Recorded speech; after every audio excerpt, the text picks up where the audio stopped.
All right, sorry about having to stop and restart the stream like that. Hope you guys are all well. Let me make sure that the chat log is visible. Okay, so we're gonna get started and we're gonna hit our first Pomodoro timer.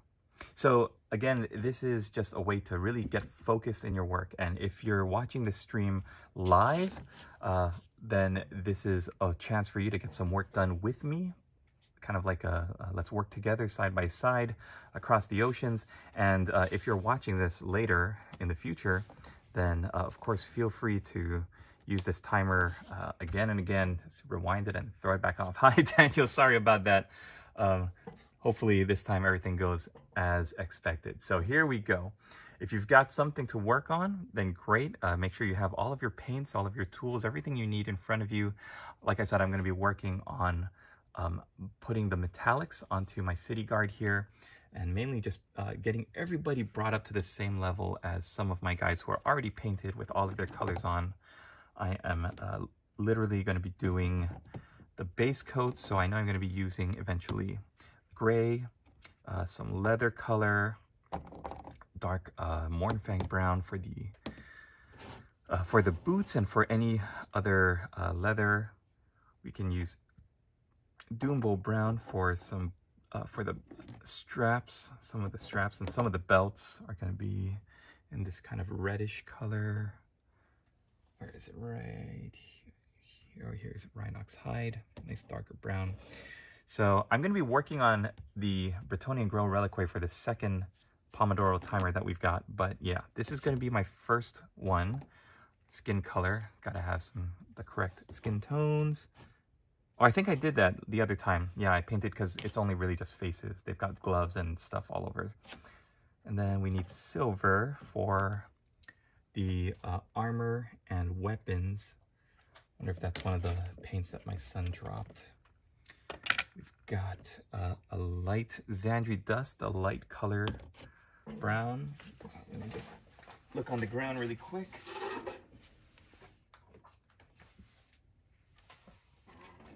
Rhinox hide, here black, have it on black. We can use a nice dark green. So we'll do the green as Wa Flesh. And maybe get some Incubite Darkness. See if we've got any good blue colors to throw on as well. That might be good for now. Okay. Where's my silver paint? I should have a lead belcher around here somewhere.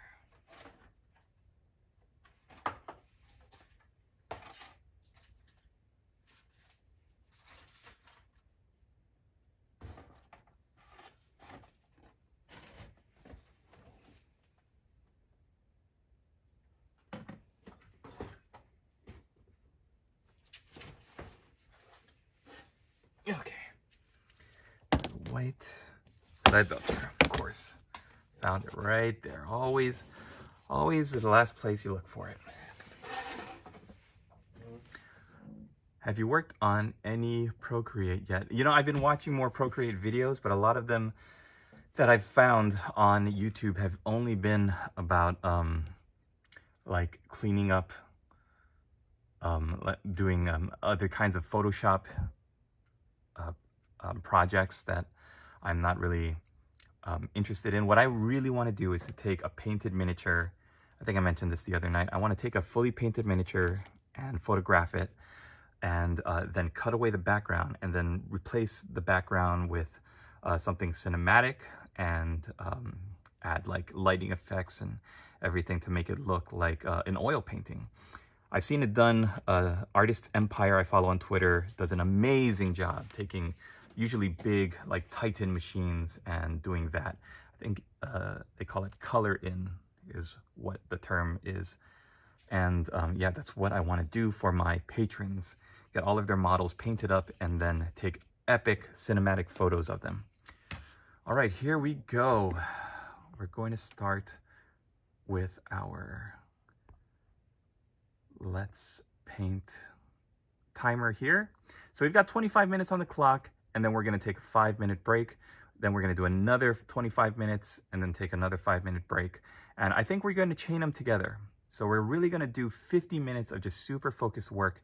And you're going to see, this is basically, you can see right now how they're all starting. And then what I would like to do also is going to brighten up the base colors just like I did with my Grail Reliquary here. We're going to add some lighter browns and some bone colors, and then it won't look so drab and dreary. But right now, my focus, get the silvers on and then block out the colors for the uniform so we don't have any more or any more unpainted parts of these models. Okay, let me grab us some tunes to listen to. And thanks so much for hanging out, guys. We're gonna get started. And if I miss any comments, or if I don't respond immediately, there might be a little bit of a lag, but also I might just be so focused on what I'm working on that I just don't answer you immediately. But if that's the case, then never fear, I will see it eventually. I've got the chat log right there. We can all see what everyone's writing. So eventually, I promise I will respond to you. But here we go. Grab your paints, grab your brushes, and let's begin.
Hey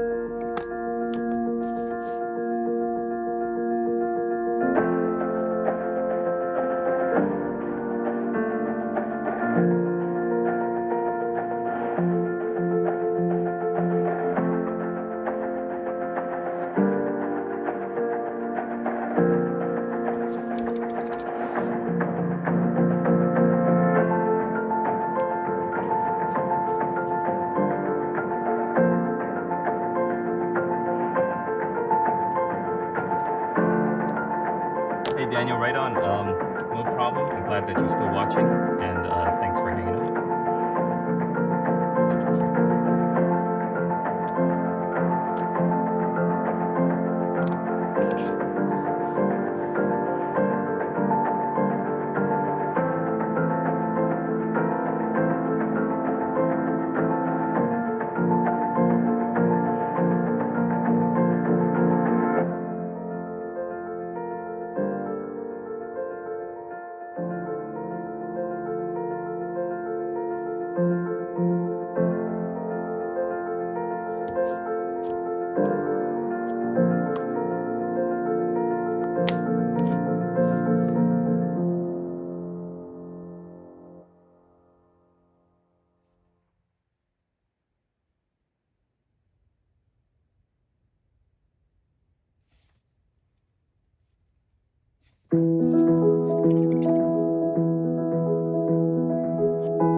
ranks and hopefully build it out.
Note to self, take this track off the next time we use this playlist.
haven't checked out Boy with Uke yet. No, not yet. I've actually got it saved as a YouTube search. I want to see if Boy with Uke has any YouTube videos that I could play. Usually when I'm done with these live streams, it's very, very late for me, and I need a little bit of help winding down as I get ready for bed. So I usually play some pretty chill, relaxed music. I will. I saved Boy with Uke in my searches. Let's see if I can check out any songs tonight as I head to bed. Do you have any recommendations? Are there any that you particularly liked?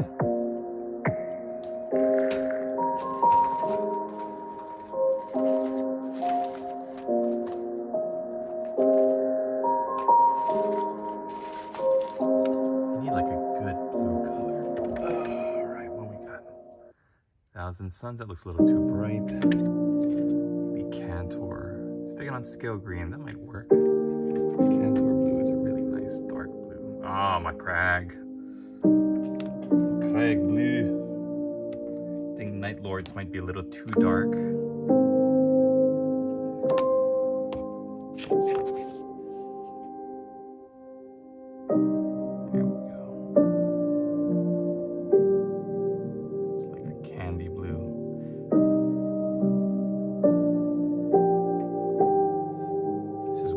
What happens if you don't prime your models usually. The paint, when you try to put it down on the model, it won't adhere. It runs away. So I'm wondering, because I primed these models in this sandy colored primer, I wonder why it's doing that. He has some shorts that he usually doesn't claim. Heart of Ice is the best, or Sense.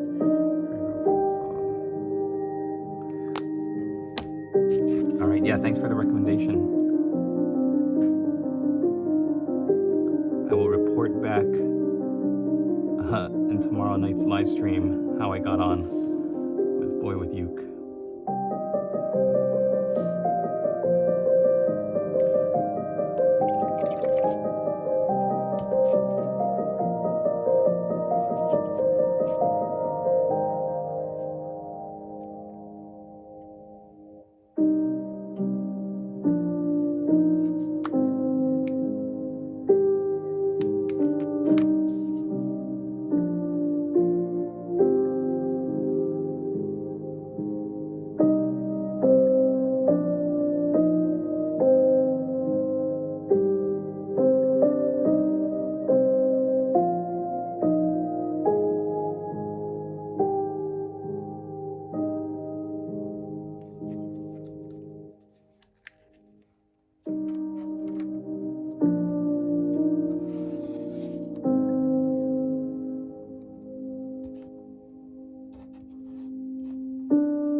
2 minutes and 30 seconds.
This.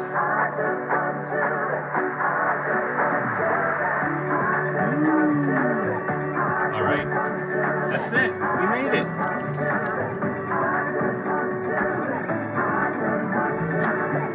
Thank you very much. All right, we did it, folks. I'm gonna finish up painting this miniature. Actually, you know what you're supposed to do at the end of your Pomodoro work section? You gotta get into the rest.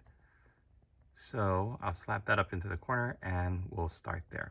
So I think in order to make this the most effective Pomodoro session it can be, we're gonna run it like how a Pomodoro usually is, which is one sequential after the other. So take a break now. This is a 5-minute break. Go grab something to drink, sit back, relax, stand up, stretch, work out the kinks in your neck, in your back, in your knees, and get up, move around, use the bathroom if you have to, and then we'll get started with our second session in 5 minutes. And if you're like a student, if you're studying, or if you're putting on a late night painting session and you find yourself dozing off and just not being able to sit still, this is the method that I use to get across the finish line for the projects that I really, really need to finish. If there's a tournament or something where I'm going to be graded and I need to get my miniatures painted, this is the way that I do it, and I'm trying to get back to it because I haven't really used this method effectively. You might have noticed from all of my failed challenges and the projects that I've started that I haven't been able to get across the finish line. But getting back to it is making me realize that it is the best way that I know of to work. The best way that I know of to paint your miniatures, to do anything, to study for a test, to write, to basically do anything where you need to have hyper focus and really block out all other distractions. Like for me, painting casually right now, this is fun. It's very laid back, but it's not going to get me painting huge, massive amounts of miniatures. And as a result, I'm not going to feel that great about it at the end of the day. Last night when I finished my session and I saw how little bit I had actually gotten done, it made me a little frustrated. So I dug through my bag of tricks. I found this method, this Pomodoro method, which I thought, well, let's try and get back to it today in this live stream. And I'm excited that I'm here again, because look at how much I was able to get done. I started thinking I'm only going to do metallics. And then as I was getting through the first miniature, I thought, you know, I'm on this Pomodoro method right now. Let's just block out all of the base coats so I don't have to come back to it. And then it just made sense to keep going down the line. Most of these miniatures have some base colors on them already, so it just made sense to me to just finish up each miniature, and then I can add that miniature to the finished unit here, this absolute unit, and then I can get them done as soon as possible. Whew, yeah, I'm gonna stand up for a second because you really need to get yourself out of the seat. For this method to work, this 5 minutes of rest really needs to be complete unplugging from the matrix of whatever you're doing. So I've used this method before with a 50-10 breakdown. That's 50 minutes of hyper-focused work and then 10 minutes of a break. And I found that works really, really well, especially when I don't have to worry about distractions.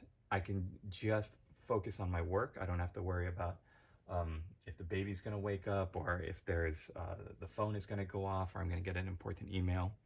So give it a try. Do it in different increments, because the Pomodoro system works for everybody, but it just depends on what your breakdown is. If you've got everything you need in front of you, like I made sure I had all of the paints that I would need, so I wouldn't have to stop and waste time looking for my resources, looking for my materials, then you're going to find it much more effective. You're going to get a lot more done, and you're going to just feel more satisfaction at the end of it. So like I said, tonight's episode is focusing on Oldhammer. That is the old world. And after our second Pomodoro section, or iteration, we'll call it, we're going to get into one of the city-states of the old world. It's the first alphabetically. It is Averland, and it is the yellow and black paint scheme. By the way, don't watch the second song near your child. Oh, okay. Heart of Ice is the best, or send this to your boyfriend or girlfriend song. Yeah, I won't. Thanks for the tip, Daniel. All right, back in the chair. And yeah, like I said, I've seen it done. So we're doing a 25-5 split. You can also do it for 1 hour. You could do it like a 50-10 split, or any mixture in between. It just really helps. Here we go. So break time is over. Let's get back to it. Like I said, it really helps if you stick to the timer. And we'll begin one more time. Let's grab our playlist of tunes and get started.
On a stream 4 days ago, there's over 170 views. Ooh!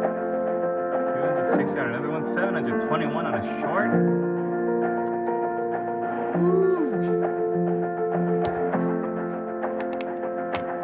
Thanks for checking out the video, guys. Don't forget to hit the like button, leave a comment. Daniel Busby and I are just chatty Cathy's right now.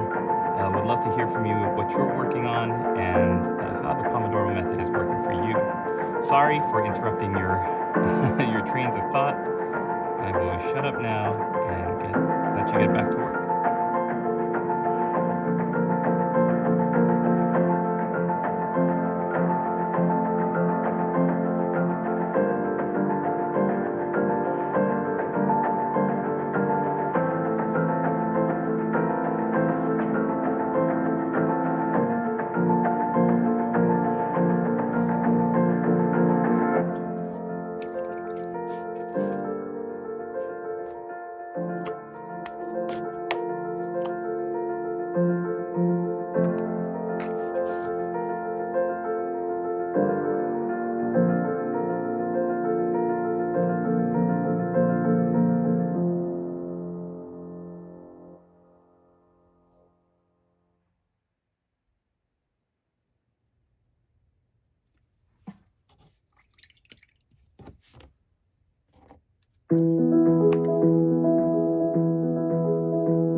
Daniel, you're a huge part of my newfound success.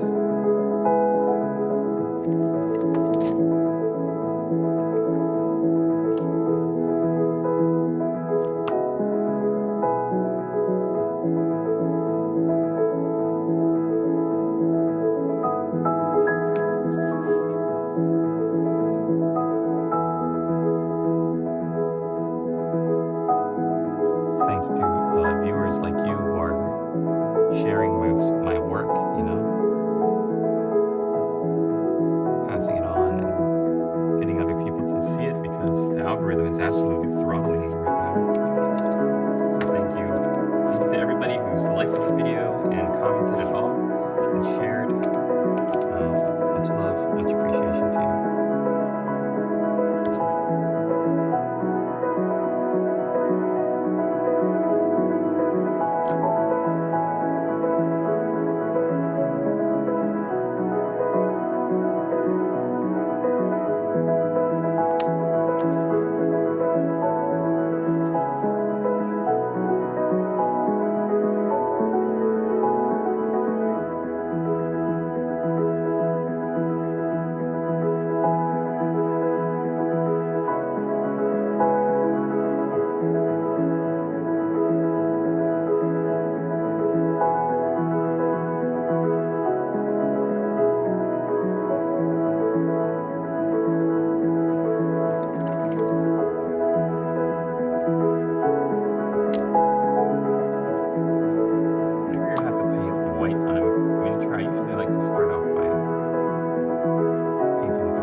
White onto the shield, it would have streaked a lot, wouldn't have built up the color, would have been a little too stark.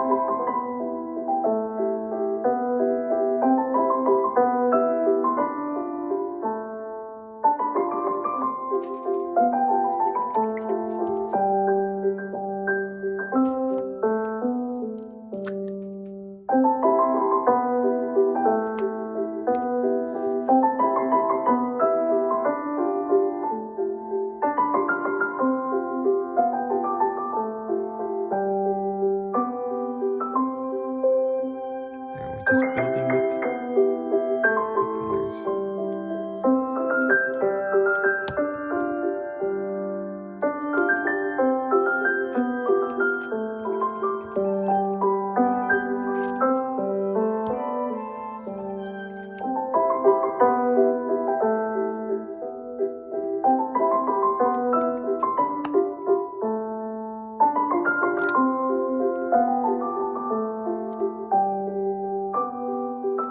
you, Daniel. Appreciate it, truly. Thank you very much.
My wood recipe is always Steel Legion Drab, shaded down with Iris Earthshade, and then you paint on the individual wood grain for the highlighting phase with Karak Stone.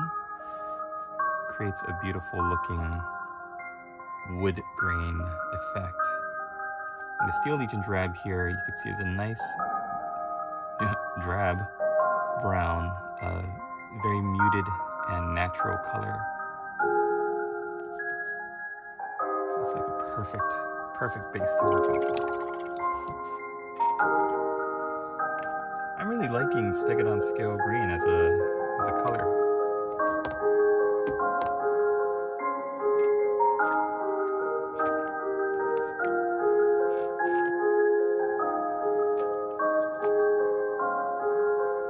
It's a very somber, dark blue.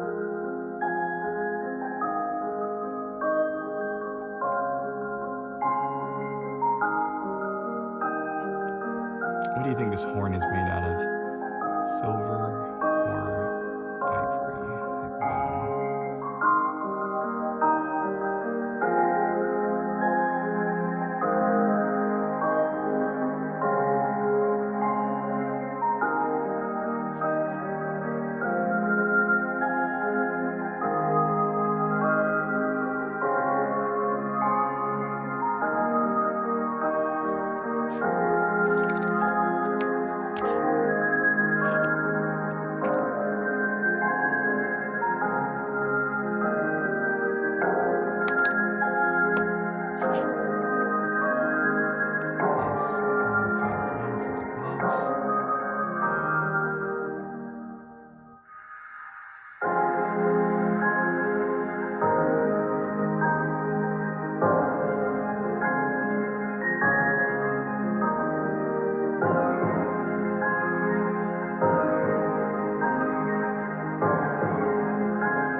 3 minutes.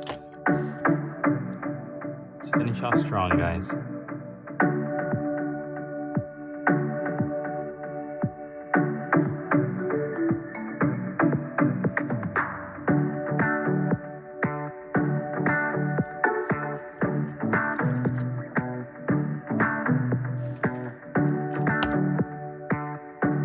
Come back to you later, Blondie.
Seconds.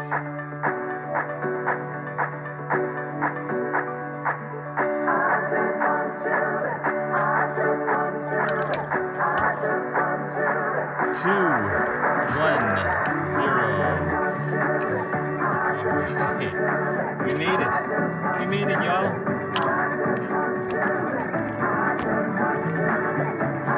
Woo! 2 Pomodoro sequences. 25 minutes of hard, focused work, blocking out all distraction, just focusing on your task, and then 5 minutes of rest in between. That 5 minutes of rest is so important. It's so vital. In fact, now is when we should be doing our cool down. So let's slap that on. And just stand up, stretch, take a sip of that water or that coffee or that tea or whatever you've got, and just take a minute to appreciate what you were able to get done.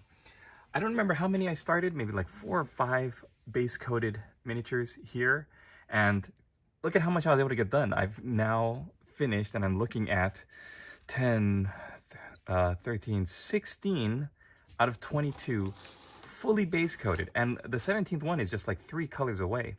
The gloves, the boots, I think, yeah, I did his pants, and he's got like underneath the shirt. So each one of these models that I'm working on is just a random combination of different colors, because they're all got a random combination of uniform and weapons. So you've got one bow and arrow person here. Some of them are lying down, sitting together. These 2 are out just having a great time. So everybody's got different uniforms and different feels, different like vibes that they're giving off.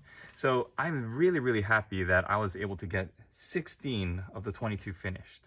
I wasn't sure if I would make it as far as I did. I thought I would maybe get all like 10 out of the 22 done. So hard focus work. And imagine if our Pomodoro sequence was like 50 minutes long, twice as long. I would have gotten all these done no problem, and probably the washes done on everyone, as well as building up the base work.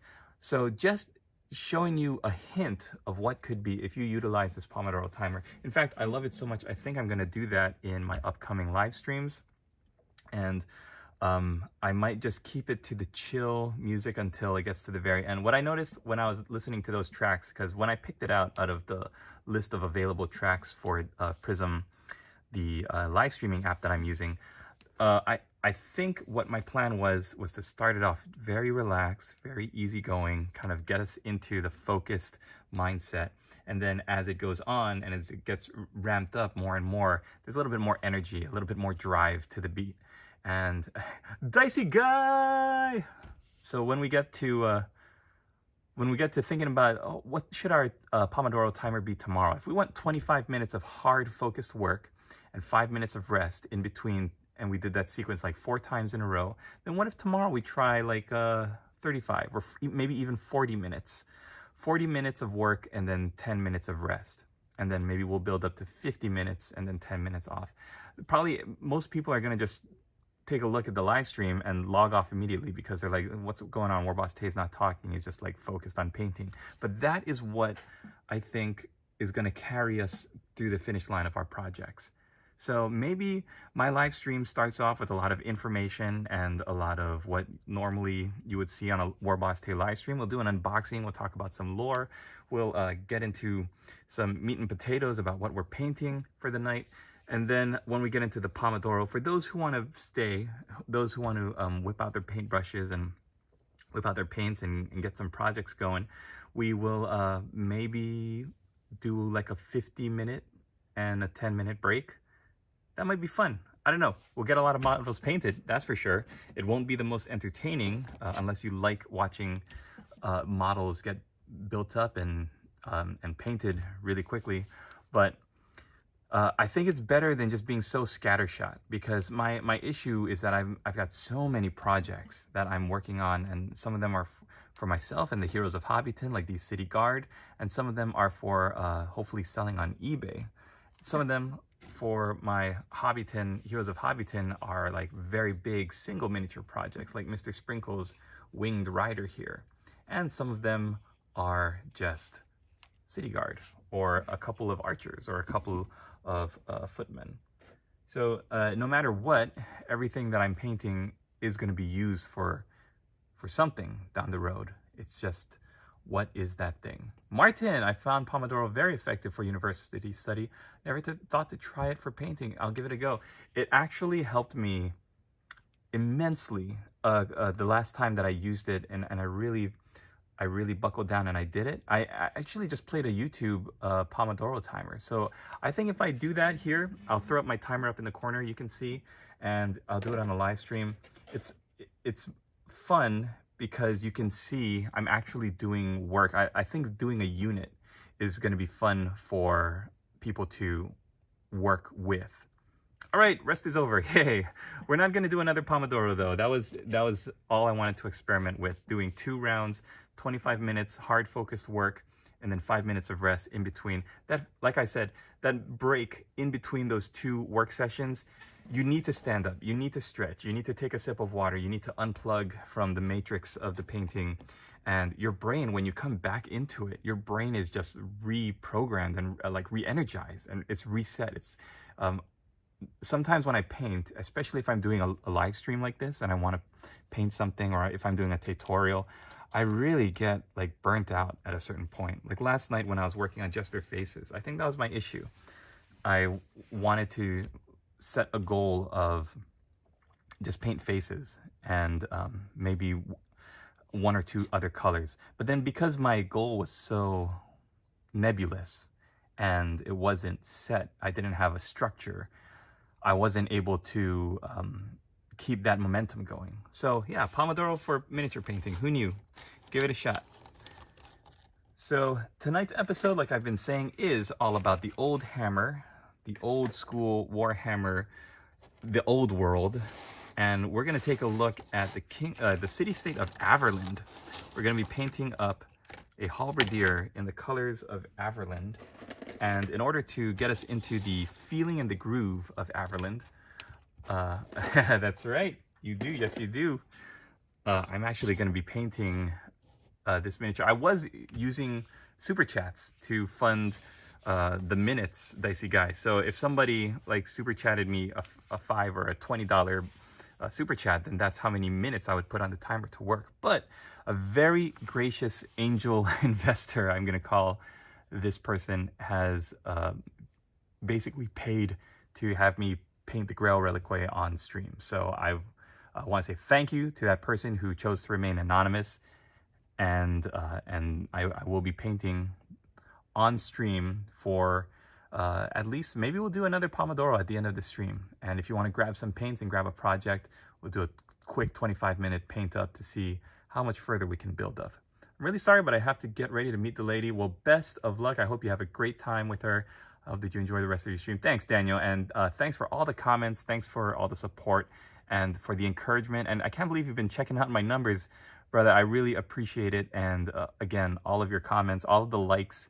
Anytime somebody hits a like button on this video, it makes the YouTube algorithm happy, and then it shows me off to more people. So if you know anybody who would enjoy these live streams, doing the lore deep dives and the assemblies and the types of models that I'm working on, then hit that like button. Don't forget to share it, and let's move on. So this is the halberdier we're going to be painting up in the colors of Averland, in the old world, the world that was the best setting that Games Workshop had created before they decided to blow it all up with the end times. And while I'm talking, I'm going to just be blocking out the colors that we don't really need for the tutorial. Actually, you know what? Now that I'm looking at it, maybe I chose to do Leadbelcher for his breastplate, but I remember Averland having black armor with gold trim. So maybe I will use this great sword. And yeah, my goal is I'm going to teach all of you how to paint the colors of the models and the non-uniform, non-province colors, and then we're going to talk about how to paint the province colors. That's probably the best way to do it. So let's take a look at Averland. We've got so much great fluff here. This is a soldier in the colors of Averland, and you can see that it is yellow and black and sometimes instead of yellow, they use gold. Like I think you can see on this guy's breastplate, there's a little bit of a gold on the sun there. So we're looking at doing mostly yellow. Looks like yellows and with black accent. Ooh. All right, let's get this guy out of the way. We could talk about the province a little bit so my camera doesn't explode, and then we'll go. So again, this is from the Sigmar's Heirs book for Warhammer Fantasy Roleplay, which Dicey Guy had led me to the getting from Drive-Thru RPG for that amazing price. So let's talk about not only the Grand Province of Averlin, but also the Empire itself just a little bit. While it pretends to unity, the Empire is in reality a confederation of semi-independent provinces. While they share much in common, there is also great differences between them. Some of these arise from history, for the provinces consider themselves superior for having been the home of past emperors, while others carry grudges from the days of civil war when interprovincial wars were common. Others have their roots in religion, with long ago clashes between Ulricans and Sigmarites still a sore point for many. All right, so the first alphabetically is Averland here. Quick data, the official name is the Grand County of Averlin. Succession of power is unclear because in the fluff for when this role-playing game takes place, the Mad Count of Averlin, Marius Leitdorf, right? I think it's Marius, had disappeared, and so nobody knows who is the actual ruler right now. So rural autocracy supported by feudal landowners. The capital is Averheim. Chartered free towns, none. Major exports are cattle, leather goods, fine porcelain, and wine.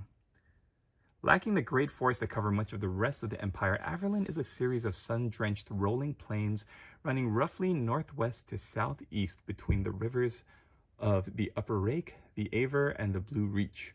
To the west lie Wissenland and Non, while the plains rise in the east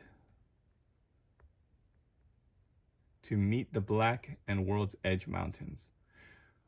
Within the mountains are the kingdoms of the dwarves, which stand between Averlin and the border princes. Ooh, the border princes, remember, are going to be the province, the setting for the Old World game. Averlin is a fertile country, its plains watered by the annual floods of the great rivers that border it. In some years, the waters crest far higher than usual, flooding many of the cities and towns along their banks. Averlanders see this as a price to pay for having abundant crops. In recent years, the elected counts of Averlin have begun discussions with the dwarfs of Karak Angzar in the Black Mountains to construct a series of dikes and levees along the north bank of the Upper Rake to control its waters in flood season. Both Wissenland and the Engineers Guild of Non have protested this, the former because they feel their lands will suffer more, while the Engineers Guild claims such work is theirs by right and should go to humans regardless. Racists! Anyway, away from the rivers, the plains rise gently to the geographical center of the province, where the old dwarf road, gonna take my horse, and Hobbyton.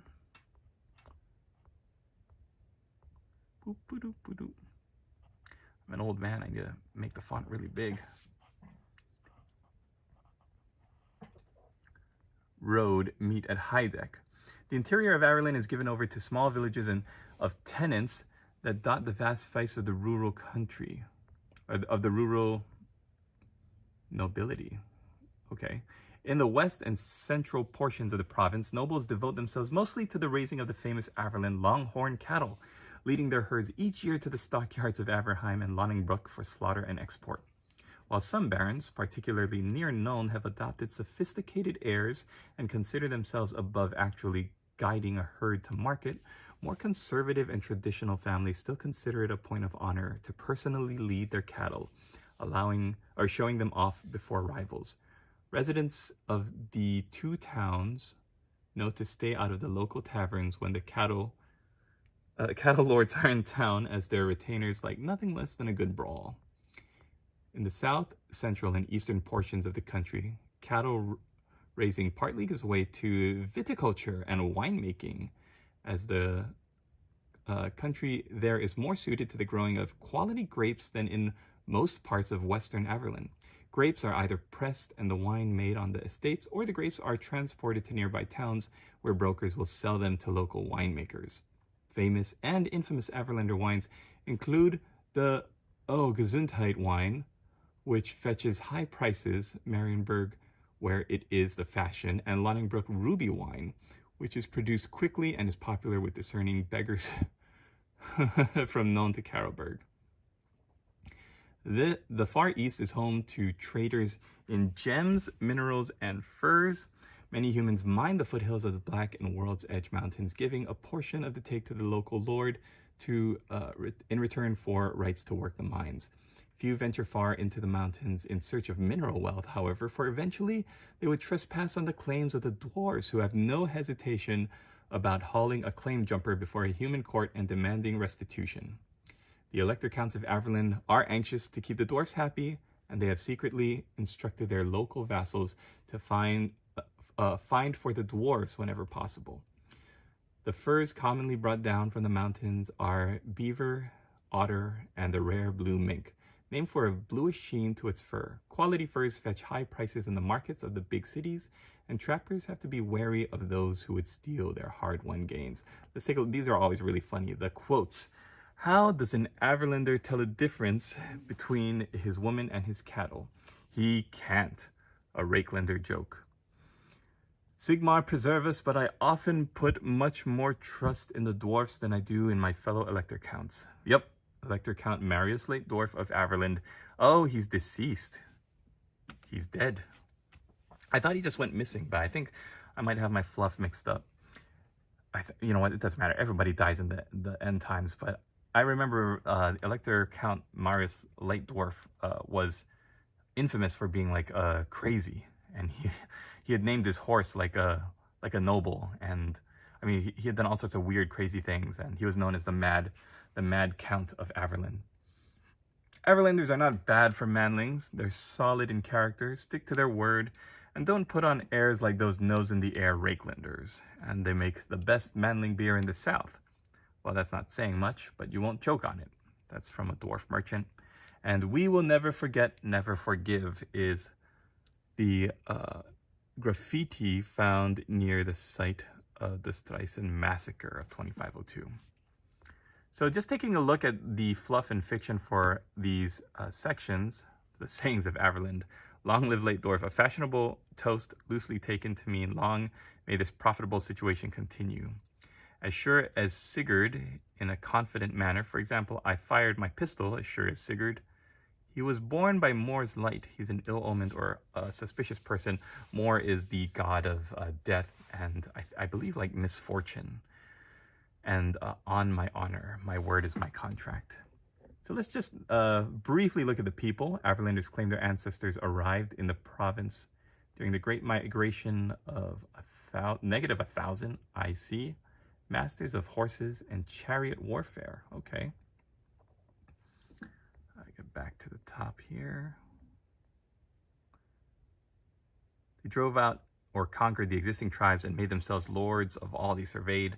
From the great camp and fort at the site of future Averheim, the kings of the Burgundians made war against the humans of the Ungberogen, Asselborns, and Merrigan tribes. So this is like way back in Sigmar's time. And of course, the history of the empire is that Sigmar united all of the various kings, and he said, I will make you my elector counts, and I will let you rule your little provinces if you all fight for me and declare that I am number one awesome Sigmar God Emperor.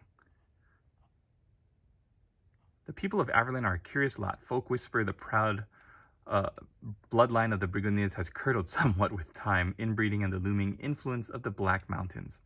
Already considered a little moon-touched by most of the empire. Here we go. The accession of Elector Count Mad Marius, Light Dwarf, caused much amusement at Averland's expense. At their best, Averlanders are open, passionate, and honest about just what they're thinking. If a funeral happens to strike them as funny, well, they'll laugh. If someone upsets them, they'll let them know. Known to be generous, especially when entertaining, Averlanders prize those skilled at the art of telling tall tales, something wandering entertainers are very glad of. Dwarfs are also very welcome in Averland, as their plain talking ways are much admired. Do you have any more about the spirit? At their worst, Averlanders are contradictory, flighty, and changeable. Astrology and other such superstition is very popular in Averland, and merchants will often ditch a deal made in an unfavorable hour or on an unlucky day. Marius Lightdorf, known for his dark depressions and strange rages, was considered typical of the Averland temperament. Even troll slayers have been heard to say that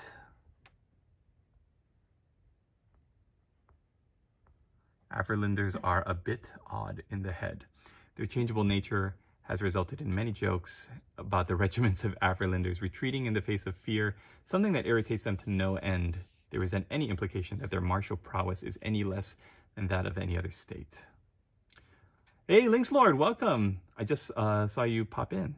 Welcome, welcome, welcome. So, looking at Averland and what people say about them. Here we go. We're not going to read through any more of that. I just wanted to show you all these fluff pages about Averland, and you can read a little bit here about Averheim, site of the main camp of the Burgundians, is where Averheim, the city, the capital, the chief land between the Aver and the Rake. And you can read a little bit more about them. Averlanders have considerable trade with the dwarfs of the Great Mountains, especially in the fortress town of Gesundheit. That's not really the name. I can't pronounce that name, and I don't want to try. So this book is great because it gives you the example, or it gives you a look at the towns, the cities, the rivers. Then it gives you an example, Averlander, what they're like, and then you can look at their stats and even probably make them NPC in your campaign.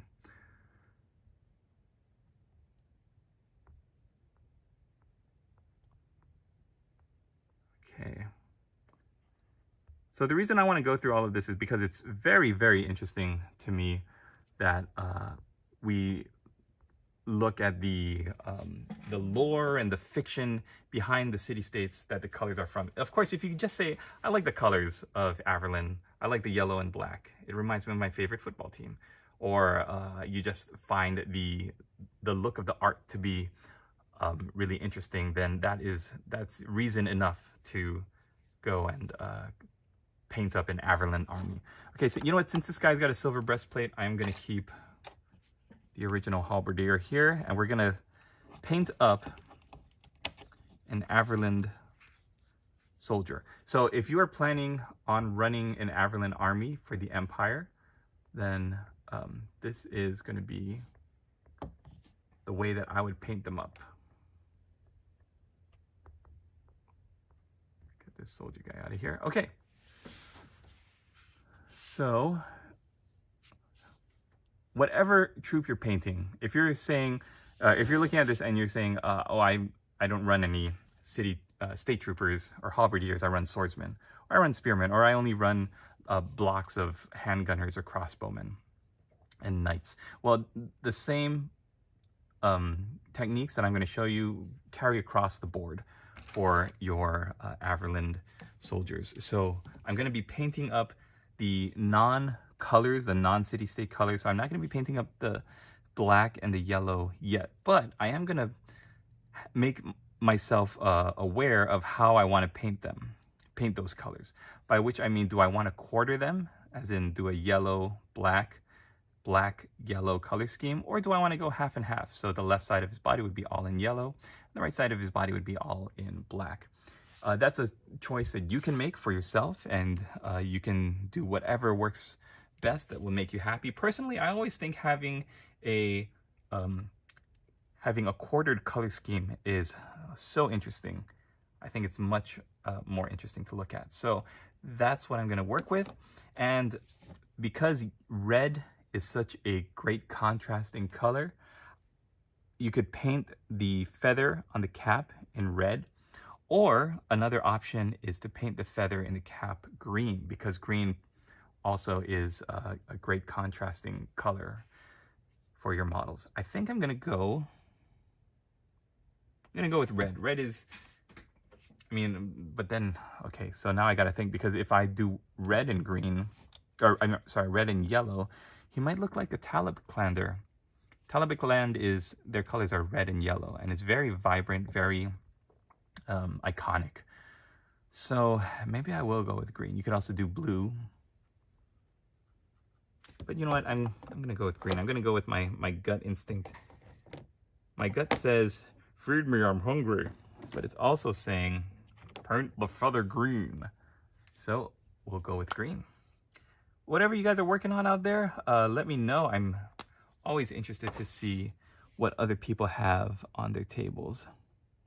Log flesh is a great base color for a green feather. It's a little drab. It's very obviously green, but it's a little darker and more dull than a standard green. Like a warpstone glow is a very bright, almost garish green color. Okay, so looking at the model, I want him to have a wooden halberd. So I'm going to use Steel Legion Drab. I'm also going to carry the Steel Legion Drab onto his beard and his hair. I love learning about the province that I'm painting up.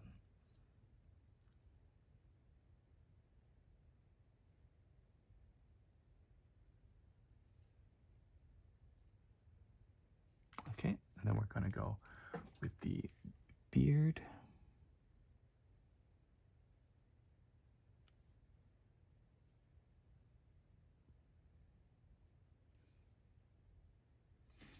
And then it looks like he's got some like bones on his back.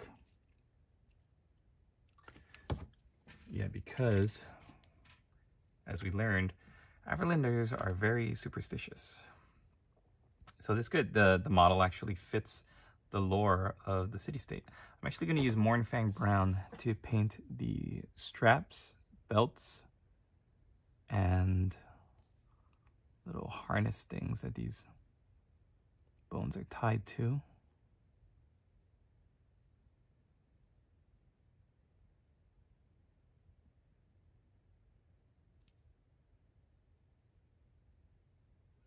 So I think we'll do this going forward. It's a lot of fun to revisit the fluff and the lore of the city-state of Averland.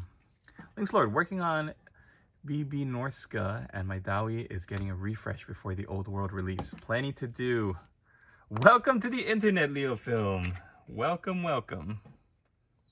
Yeah, I'm actually thinking about building another. For the Forces of Order the other night, I built up a dwarf rune lord on Runestone, and I'm thinking just for funsies, I might want to build up a unit of either iron breakers or hammerers. I don't know. They look like so much fun to build up and paint, but I've got to find my unit, my box of 25mm bases. I think in all the daytime rush, I misplaced that thing. Gotta find this so that I could put any Age of Sigmar miniatures that I don't like on round bases onto square bases. All right, for the parchment, I'm gonna start with Zandri Dust. It should be Rakarth Flesh, but I can't seem to find where that went either. Leo Film, I must finish up my Hormagaunt before midnight so I can enter it in the first Burning Brush competition. Yeah, do it. Do it. If you hang out till later, I'm going to be painting the Grail Reliquary for Bretonia. I'm going to be doing it on a Pomodoro timer. So after this Averland painting tutorial, that's what I'm going to be doing.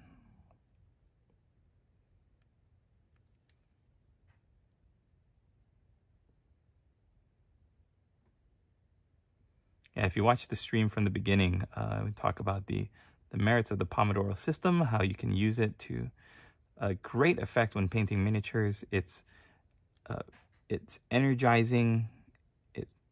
It's just really good to put you into the zone. That's the word I was looking for. Not the zone, the flow state. Pomodoro timer always puts me into the flow state when I get to the third or fourth sequence. Usually not the first or second. My brain might still be running through other bits of information and parsing other bits of information that I'm not even aware about. But usually by the third or the fourth round of the Pomodoro, I am like so focused that I'm like way into the flow state. I'm sure that Rakarth Flesh is going to pop up somewhere. So, oh, his skin, Bugman's Glow. I used to really dislike Bugman's Glow, and then I watched a video of someone actually using it to great effect. My issue has always been that it looks too pink to be a good skin tone for my very pale-skinned Caucasian miniatures. But then I saw somebody using it and just constantly building up highlights on top of it. So using it as a base to paint up some yellow skin highlights, and then from the yellowish skin, painting it up with more of a white bone colored highlight for the skin. So it's really quite versatile because it's actually just a base coat, and with luck and skill, more skill than luck, and experience, just working again and again with this color, you should be able to cover up most of that pinkish Bugman's Glow. And for the hat, let's go with Morn Fang Brown.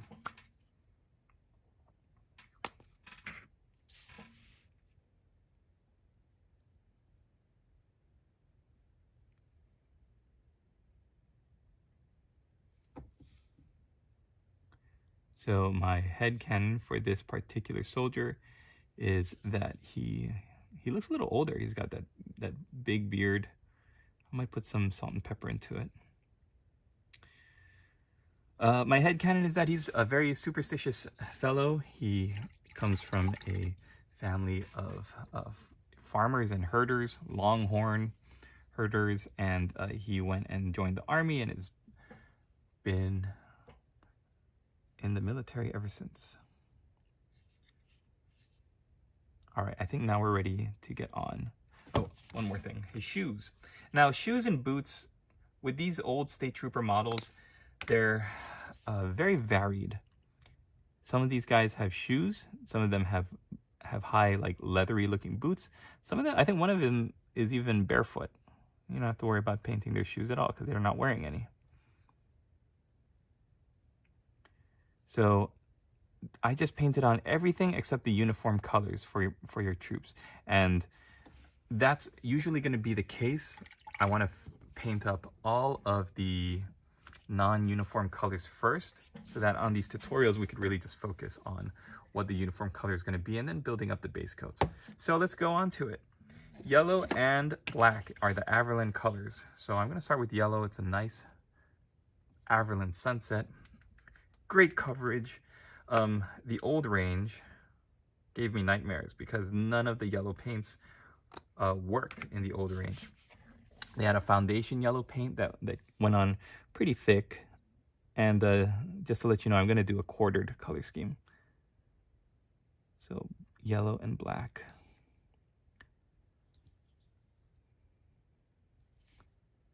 We're going to carry it towards the uniform. The whole left side of his body is going to be yellow and black. Black on the right side, I mean. And black on the left leg. Yeah, that's right, because we're doing a quartered color scheme. Hello.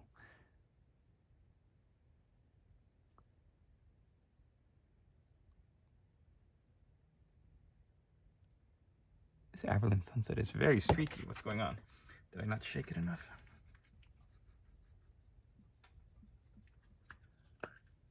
Oh, Leo film, okay. Yeah, I love the Rune Lord kit as well. Links Lord. In fact, before I answer you, Leo, the Rune Lord kit that comes in the Norgrim's Rune Thong is you're able to build it in two completely different looking ways. It even has a different face and beard look, different options, so that you can have him either holding a book and a hammer, or a hammer and like a little glowy rune thing. That's why I love that kit. Okay, so Leo, the Pomodoro thing is a technique where you put your brain into a state of deep focus by forcing yourself to work to a timer. As effectively, like you're not rushing, the timer is there to just keep the time, but it's there to provide you a structure and a disciplined approach to whatever task you're doing. So a lot of university students use it to study too. And I found that using it to paint miniatures too is very effective at putting your brain into a flow state, a state of deep focus where everything seems to just fly by. All the paint goes on really well.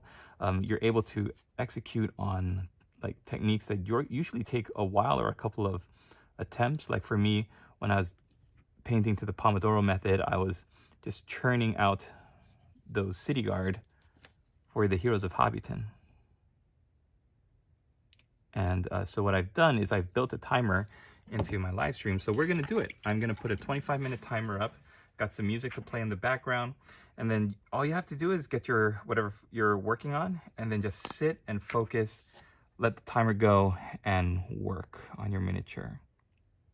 And then the key to the Pomodoro timer or the Pomodoro method is that you do it for like a couple of hours or a couple of sequences.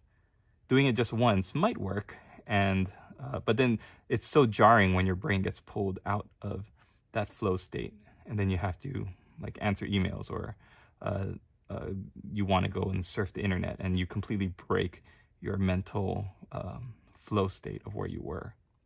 So doing the Pomodoro method, you work for 25 minutes, take a 5-minute break, go right back to working for 25 minutes, take a 5-minute break, go right back to working. It's about the third sequence when your brain almost immediately goes into the flow state. At least that's what I've found. Everybody's different. Martin, there's a lot of research behind the method to show that short focused bursts are more effective than long continuous sessions without a break. I think that was my problem with working on a lot of these armies for my projects. If you've got all these miniatures that you're trying to paint and you say, okay, you know what, I'm only gonna do one color, but there's no structure and it's all loosey-goosey and there's no foundation, you don't have yourself tied to, like, the timer is like key. It's so essential, because without that clock staring you at the face, showing you this is how much time you have left, this is how much time has passed, it's very easy for your brain to wander, like cattle when the pen is left open. So your brain just wanders and it just wanders away. Speaking of wandering away, where's this tutorial gone? Okay, I'm gonna do a little bit of a gold accent, and I'm actually going to use Dwarven Gold from Metal and Alchemy. So I've included a link to this down below in the description. Again, this link is going to give you, send you to Amazon, where it's an entire like set of gold paints, each of them used for different, different applications. My favorite ones are definitely Old Gold or Necro Gold. And I do enjoy these as well. Where's my Necro Gold? Did my son take that too? Oh man, I hope I don't have to paint any evil gold miniatures. This is how it used to come, actually. The old scale color bottle. And I think you get around the same amount, but the new one it feels a little bit beefier and a little bit nicer. Here it is, Necro Gold. Oh man, I think this might be my favorite gold color. Martin, you're obviously a man who's done the Pomodoro method yourself. How have you found it to use Like, do you get into that flow state that I've been talking about pretty quickly, or does it take you a couple of minutes to get into it, or even a couple of sequences? Because sometimes I find it just doing one sequence of the Pomodoro method is not enough. I usually find like by the third sequence, my brain is solid and clicked and locked into the flow state by the third sequence. Go for it. Hello, hello.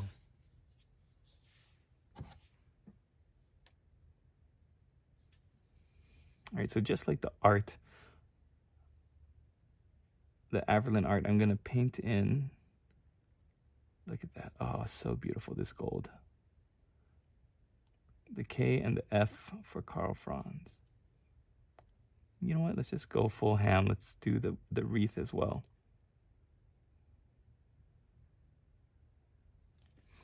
All right. You could also do the writing at the bottom here, but I want the gold to just be an accent of the silver.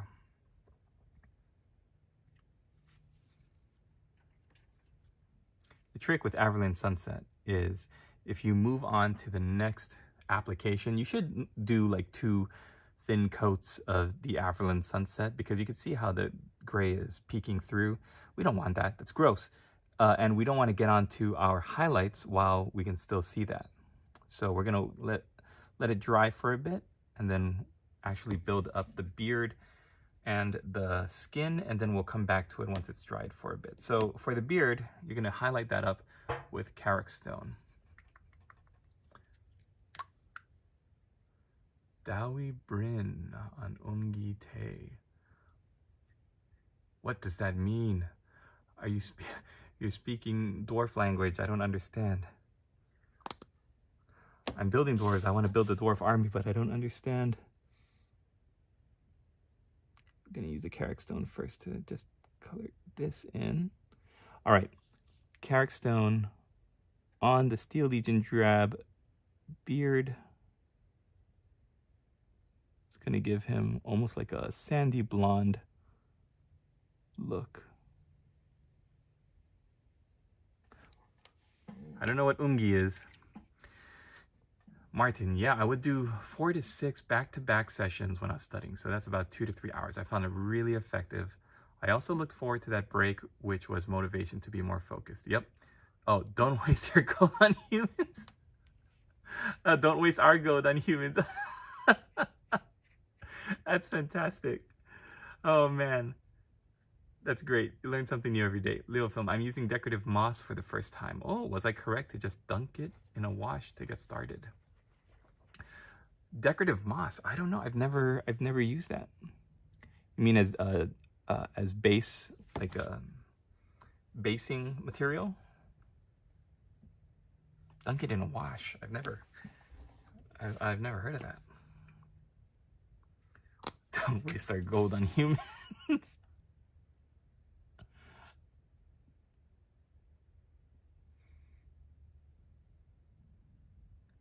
The worst thing you can do is see that, oh, my paint is streaking. I gotta put another coat on so it'll cover, and have it not be dry, because then you're just shifting the paint around. It's gonna create ugly streaks, and that's not good. So have the patience to just let it sit and dry, go do something else, and then come back to it. For the skin, I'm gonna use Cadian Flesh Tone, and then we're gonna hop right off into Kislev. For basing, it came in a bone white color, but I want other hues. Yeah, I'm not sure. Oops. It's a good question. Anybody out there who's used decorative moss as a basing product?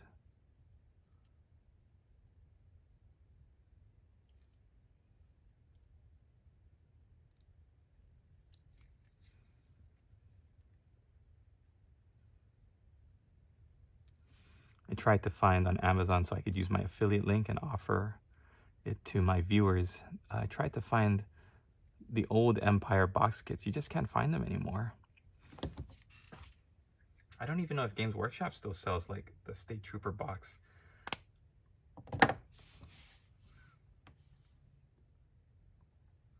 Leofilm, it has the right shape for trees and shrubbery. I went on to apply some matte varnish so it won't suck up further paints. That's a good idea.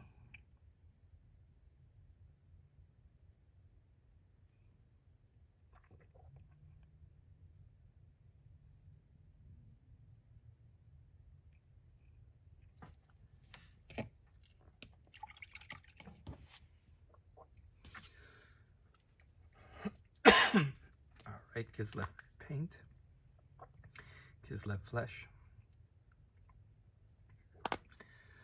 I'm so disappointed that the Kislev faction has either gotten scrapped or just put aside in the old world. I'm hoping that the old world has like season releases, like they're doing with Underworld and Warcry, where they'll add more factions down the road, because that initial concept art they were sharing for the army of Kislev, it's really cool. Okay, for the feather, I'm gonna add some of my favorite color, WarbossTae green, just to give a little bit of lightness to all of the little pines.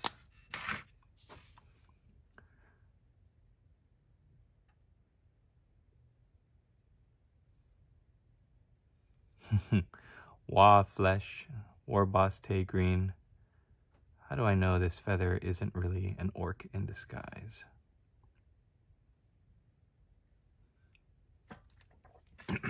All right. If it sells well, you can bet they will expand. Yep. That's the hope. I'm thinking they didn't want to create. Okay, this is conspiracy theory hat time. I'm thinking they didn't want to create an entire new range of miniatures in plastic for a game that it makes me think they don't have too much confidence in it, and they just wanted the safe bet of, well, we've already got Bretonnians and Tomb Kings, and we've got all of this backlog of plastic miniatures that we want to sell. Just repackage everything with larger square bases, and then we don't have to worry about making new molds for the Kislevites. But that's just me thinking. Okay, Aerial Yellow.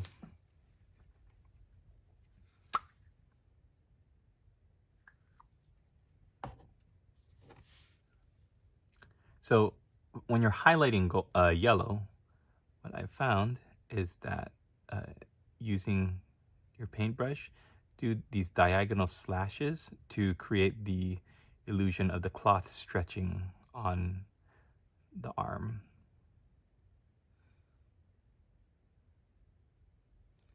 And you don't really have to apply it to the bottom side, just drag the ends down so that it'll create that illusion of the light hitting the yellow. The same thing for his butt cheeks. Let's do a little bit of lining down at the bottom, and then here, more diagonal slashes. It creates almost like a cel-shaded comic book look to your figures, and you see it especially with a color as vibrant as this Averland Sunset, and then the Aero Yellow.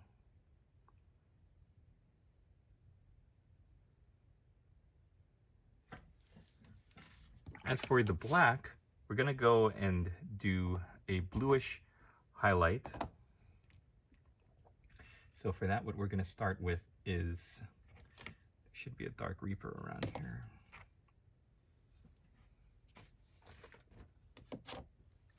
Dark Reaper.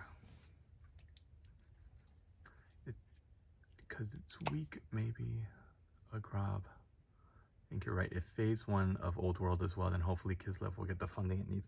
I'm sure they have to have like the breakdown of what they would need. Like they were really hyping up Kislev at the beginning in the articles with the faction focus and all the concept art for the Ice Queen of Kislev. So I'm thinking they've got the models already like sketched out and maybe even priced out to how much it's going to cost. So yeah, I really hope that this first run of the game sells well. The thing is, Games Workshop spends like all this money on, like, nothing against Blood Bowl or Necromunda or the upcoming not epic game. But I feel like Old World is such a sure thing. It's such like a no-brainer. They're spending their money on all of these like potential money makers, when you just think about everybody who feels stiffed from the end times and the Old World being yeeted out of existence. Like, there is your audience right there, ready to spend money on a new game system that they can use their old miniatures with. And people who have saved up money or have the funds to do it will look at a Kislev range and be like, yeah, I'll definitely go for that. Thanks, Lord. They also need the story to take off first. Kislev were neutral at the time. Oh yeah, I hadn't thought about that. That is definitely an approach I hadn't considered.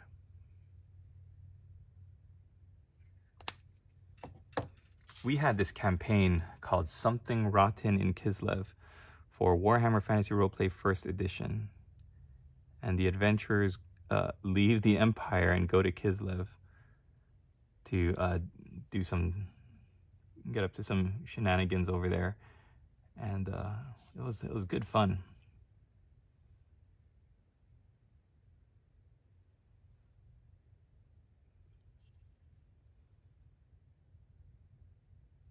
You see how these like tiny diagonal slashes, they all coalesce into the illusion of the cloth stretching.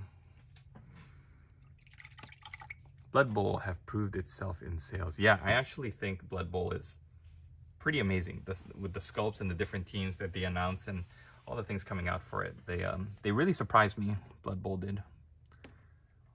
All right, now we're gonna get on to the known oil wash. I'm going with known oil rather than Agrax Earthshade because I don't want any of that to get onto the yellow. We're gonna actually be using a Cassandora yellow to shade the yellow parts, but for everything else we're gonna use good old trusty known oil.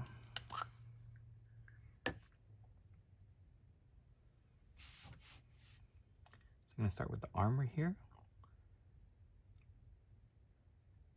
I love how the known oil just goes into all of the cracks of the scale color gold. Just real natural.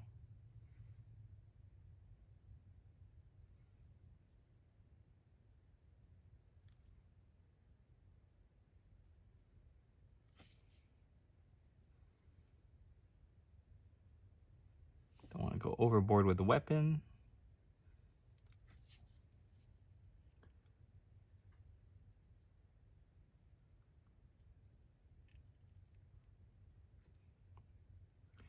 And you can see how once you have that known oil on the black, the Thunderhawk blue, as well as the Dark Reaper instantly get toned down, and they all the colors work much more nicely together. Now, if you want that pretty obvious blue highlight, then just don't use known oil.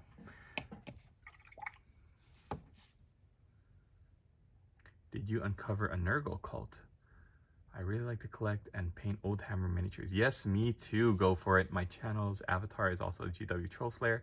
That was released about 30 years ago. We just had weekend and we have a Blood Bowl and we have a tourney in November. Very cool. I gotta get that Snotling team. The last time I went to my local store, I looked for a box of Snotlings, Blood Bowl Snotlings. Like, they just didn't have it. And they're like, hey, we got like one of those boxes when they were first released, and it like just flew off the shelf. Where were you then?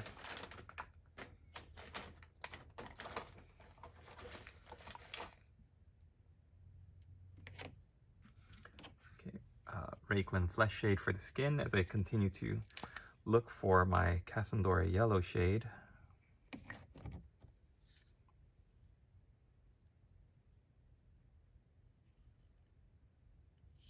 I think the old world is gonna surprise Games Workshop with how many, how popular it is right out of the gate. How many people go out to play it?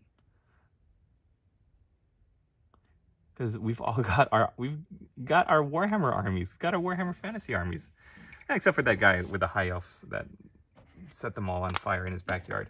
Like, we've got the miniatures. We're ready to go.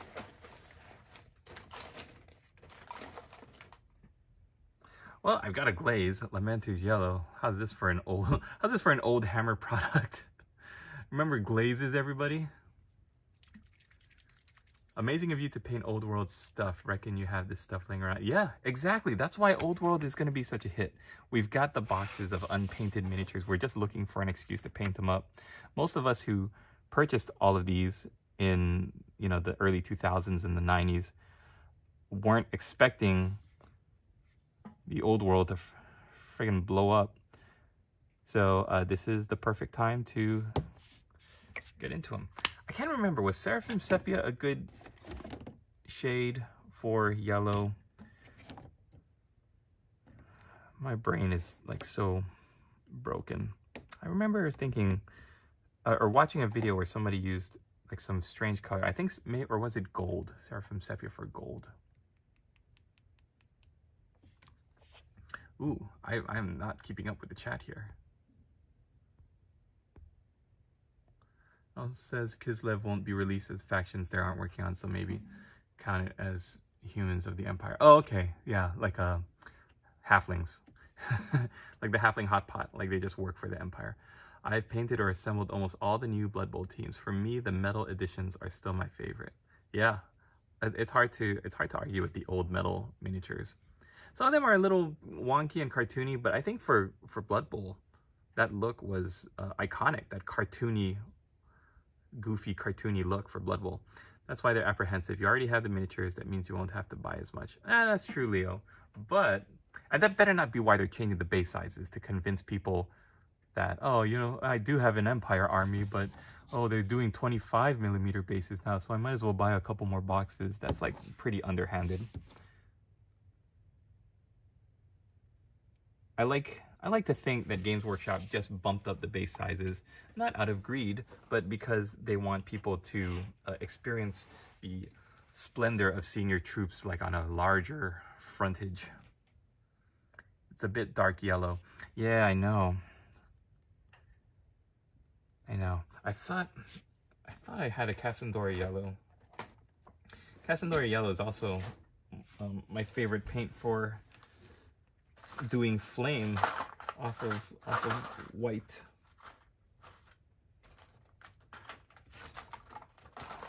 Just hit it with some Cassandora yellow.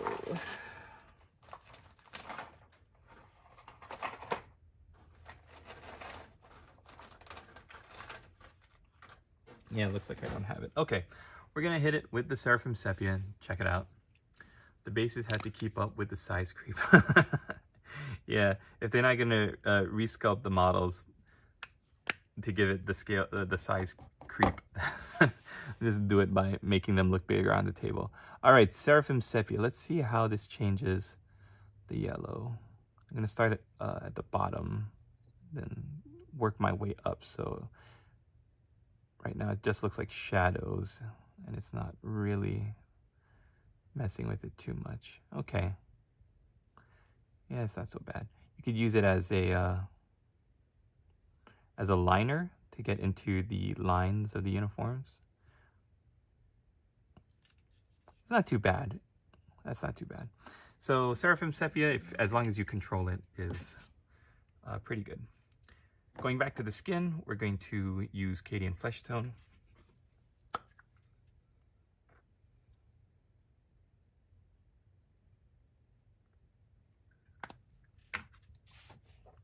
I'm really excited. I mean, I still got a couple of Island of Blood box sets.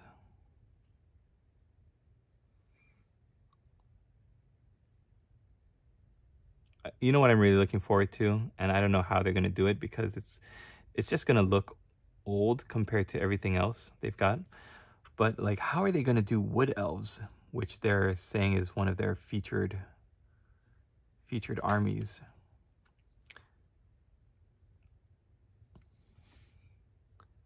Are they gonna keep them in the same aesthetic they had right before the end times? It would be cool to see some plastic war dancers, and I don't know if you guys were there back in the day when they had oh, I'm sorry, I've been totally missing out on the chat. How long are you going to continue stream? I really enjoy watching the stream while I was painting, so might get my brushes out. Do it, Luke. Do it, brother. I'm gonna probably stream for another hour or so. Have you seen the new BioVor? No, you can use the old bases, just put them in a movement tray that fits the new size. Yep, exactly. It was hard for models to fit in trays with the poses, which was hard for new players to work around. I think skeletons, like those more fiddly models, units like this, halberdiers, where the weapons are pointed forward, hard to rank up when you've got the smaller base sizes like these. So yeah, I understand the need to have them on bigger base sizes. And yeah, like you said, you could just put them onto movement trays with the correct frontages. All right, with any shade, you want to make sure there's no pooling. Yeah, we're gonna do a couple more rounds of the Pomodoro. I think it's such a great technique. So if you guys are hanging out in the chat, you want to bust out your brushes, grab something to paint. I'm gonna be working on the inimitable Grail Reliquary. I think, you know what? We'll do a couple of highlights for, let's say, the hat. Could use a Gore brown. So anything, anytime you use Mornfang brown as a base, Gore is a nice highlight. You could do it as a line highlight because, so anything that's cloth, like the uniform, as I showed you doing this diagonal hitching, cross hatching. I don't know what the term is. It works wonders.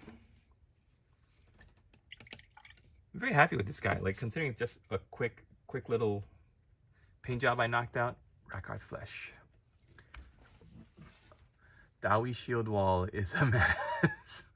I'm working on a Dowie Miner at the moment. Nice. The plastic one or those old metal ones?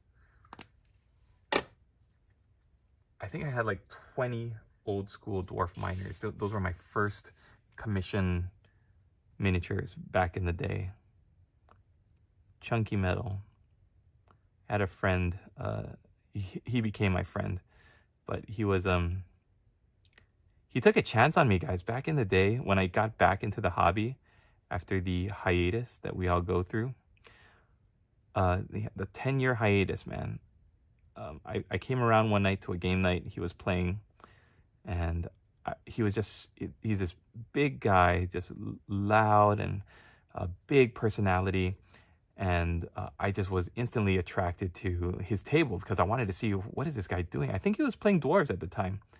And he was laughing and rolling dice, and he was shouting at his opponent, no, don't even try to pull that on me. Like, he was this big, he looked like a dwarf come to life. Battle for Skull Pass. I really miss the old kit with all the extras. Oh, yeah, that one. The little, the dwarf berserker and the spider web and the donkey with the cart. And I remember going up to the table and seeing this guy's miniatures. They looked really nice. And he asked if I played, and I said, oh, I used to, but I took this long break and trying to get back into it. So he helped me get into the rules. He pretty much like mentored me and like how the game worked. And I had my, I think I went that night with my bag o metal Oldhammer orcs, and I was like, can I make anything with this? And he was like, no, buddy, you gotta go and get a starter set. And I was like, yeah, I didn't think so. It's a bunch of random orcs and goblins in a bag. It's not gonna do anything for anybody. So I did pick up Battle for Skull Pass. That was the game that or the starter that I got back into the game with. And I bought the Citadel Master Class because there's a Night Goblin in there. And I went and I bought all of the paints that I need. And I super glued all of my Night Goblin shields onto their bodies. And all that ended up doing was making it so that when I brought the Night Goblins to play and I picked them out of the box, their arms snapped off. Because you're not supposed to super glue Night Goblins. Or plastic kits, rather. And yeah, so Joe was actually my first commission client.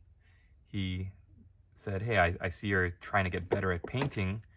And he's like, I don't have the time to paint these models myself. If you want to earn some extra cash, I could use some help painting them so that at least they've got colors. Filthy Groby. So I did, and he gave me like a bunch of the old dwarf miners. In fact, you can see it. He's the reason why I have a YouTube channel. I wanted to keep track of my, this is Runefang Steel, by the way. I wanted to keep track of my work as a commission artist. And I thought, oh, if I've got a YouTube channel, I have to be like on top of it. I have to be responsible. Otherwise, like I'm going to have proof that somebody's trusting me with these miniatures, and I have to be accountable for them. And you could see those miners on my really terrible flip camera. If you go all the way back to my very first videos, it was like maybe my second or third video. I was so dumb. I tried to do an OSL effect on these like super expensive metal miniatures, and it looked like they ended up looking like peeps. They looked so bad. I thought, well, they've all got little lanterns. I'm just gonna make it so that the glow is spreading out on them. And I took my yellow paint and I just like, and I remember showing them off to Joe, and he was like, oh.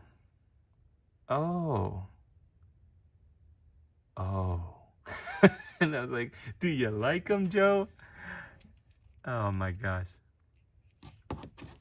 It was nice of him to use his Dowie Gold on me.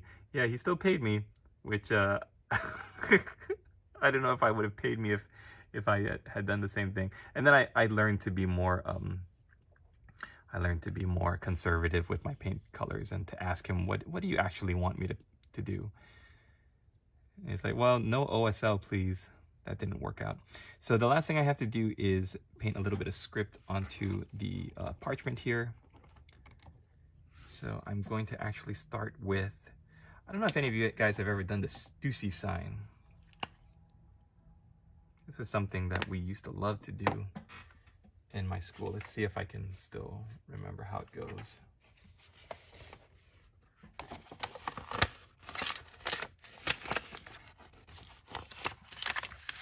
So it's basically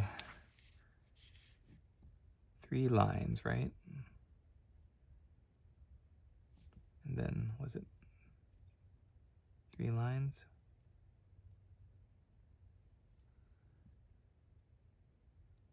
Then how did, it's like this, that connects there, and then this is like that. Oh, and then this is like this. It's supposed to make the letter S. I don't remember how it goes. And then the 4th grade. Something like that. Okay.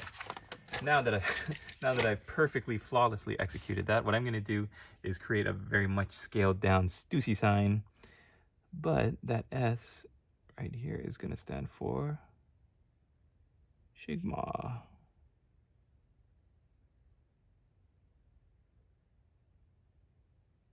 Nailed it. A lot of people use black for the script. I used to like to use black as well, but I think I'm gonna go with this Rhinox hide.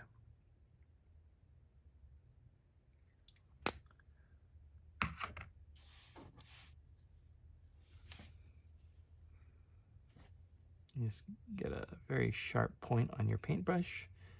You don't need a lot.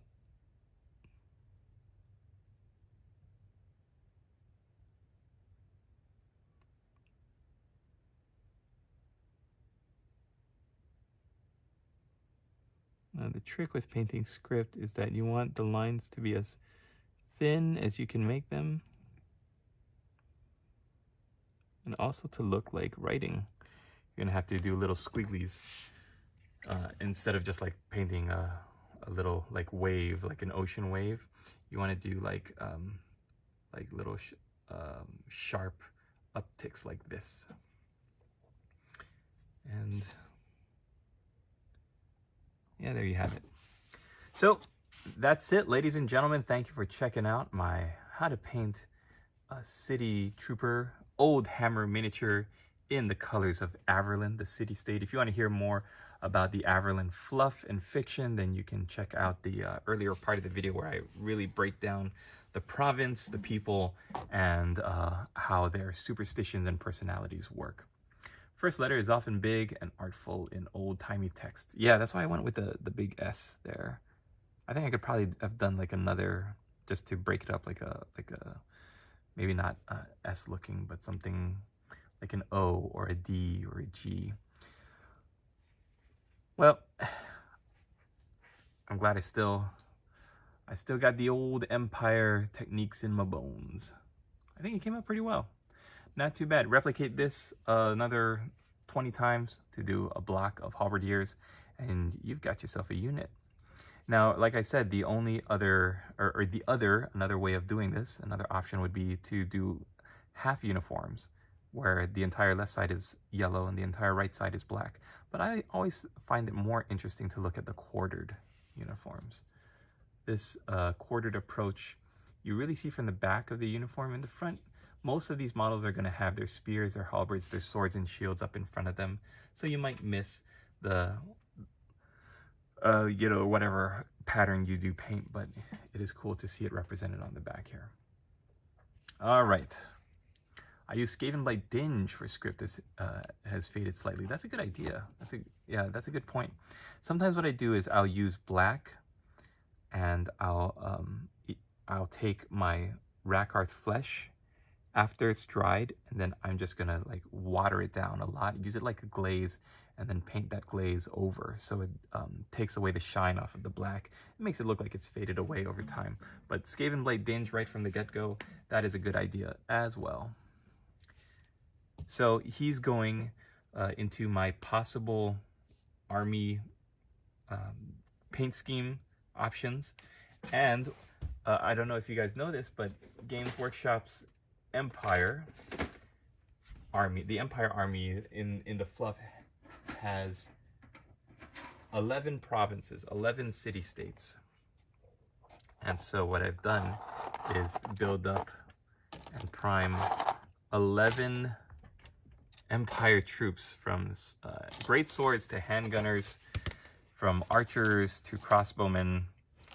And what I'm going to do is paint up all of the non-uniform bits first, like how I did tonight. And then I'm going to do, every time we have an Empire video, I'll do a province. We'll take a look at their lore again, and then we will get cracking on the uniform. So if you like any of the Empire city-states, I will get to them in one of these miniatures.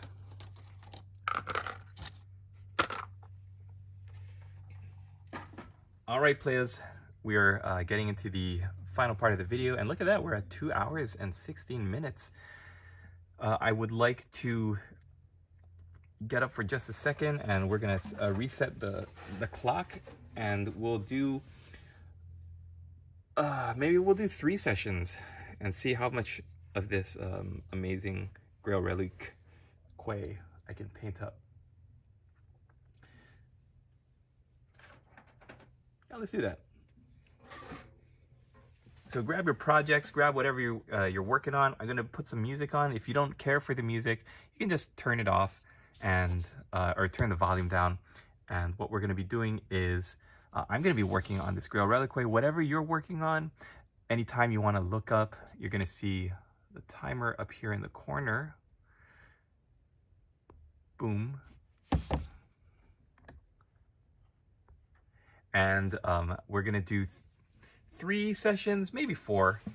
We'll see how I'm feeling after 2 hours of painting nonstop.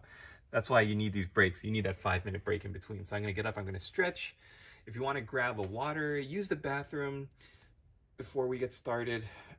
This is gonna be a marathon of painting, everybody.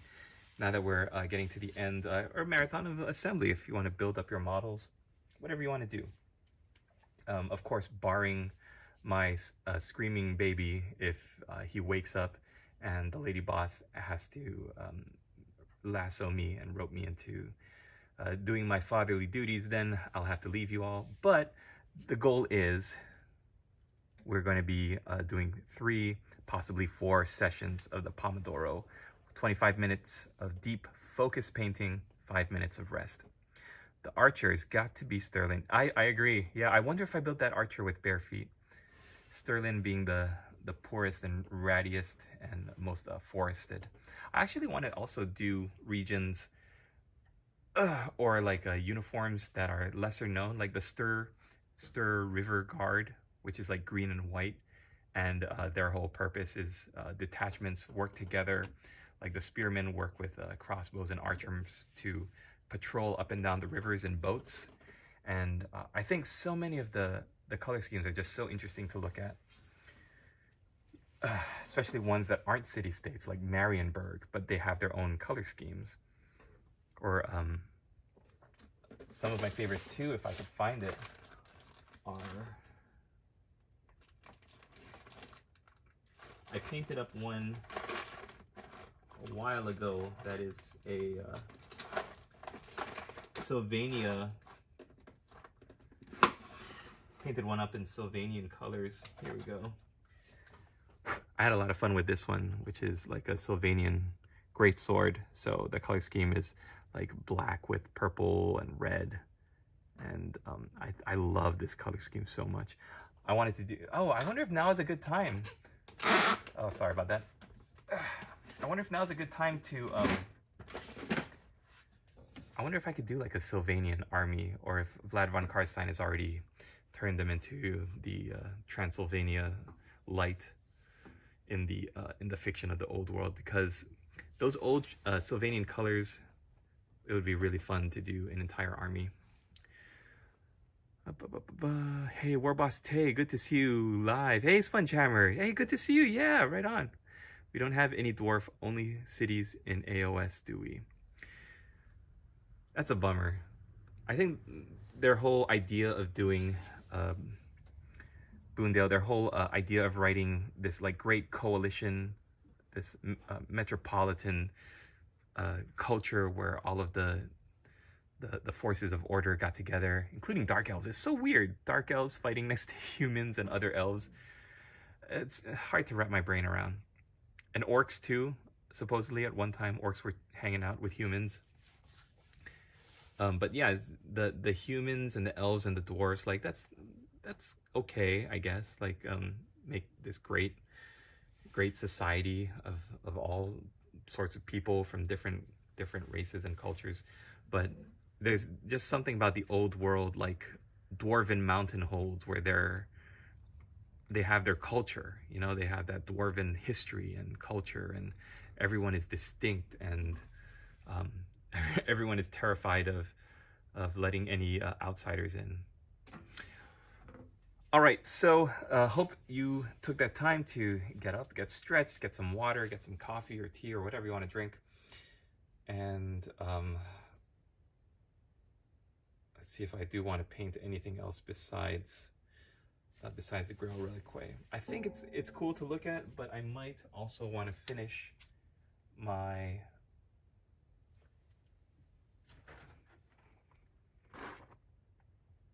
I've got my my city guard. I don't know if I want to go back to them though. I might as well finish them. But where did I put my Skaven? I think I should have 20 Skaven around here that are in need of getting finished up.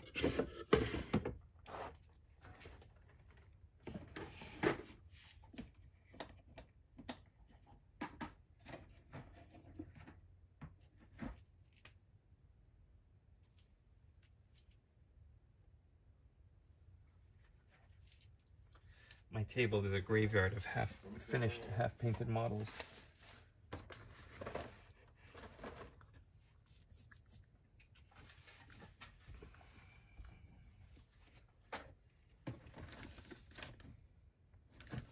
Or should I build some dwarfs?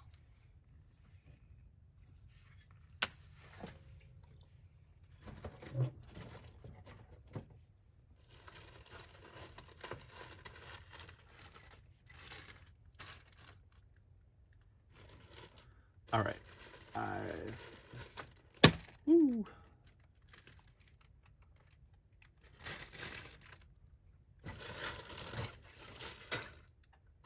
I've got a mountain of Skaven up here. So, in between painting my Grail Reliquary, just to give you guys something different and interesting to look at, I think I will work on finishing my Skaven, my unit of 20 Skaven. So let's see if I could find them. Those are the characters.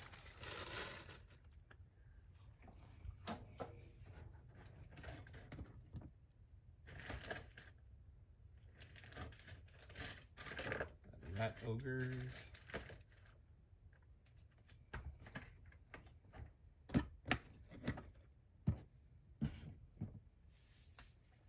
All right, grab all the colors. Oops, grab all the colors and the paints you're gonna need. Make sure that you have everything you need so that you don't have to leave and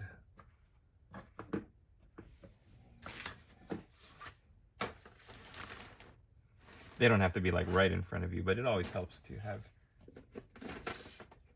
whatever you're working on within reach.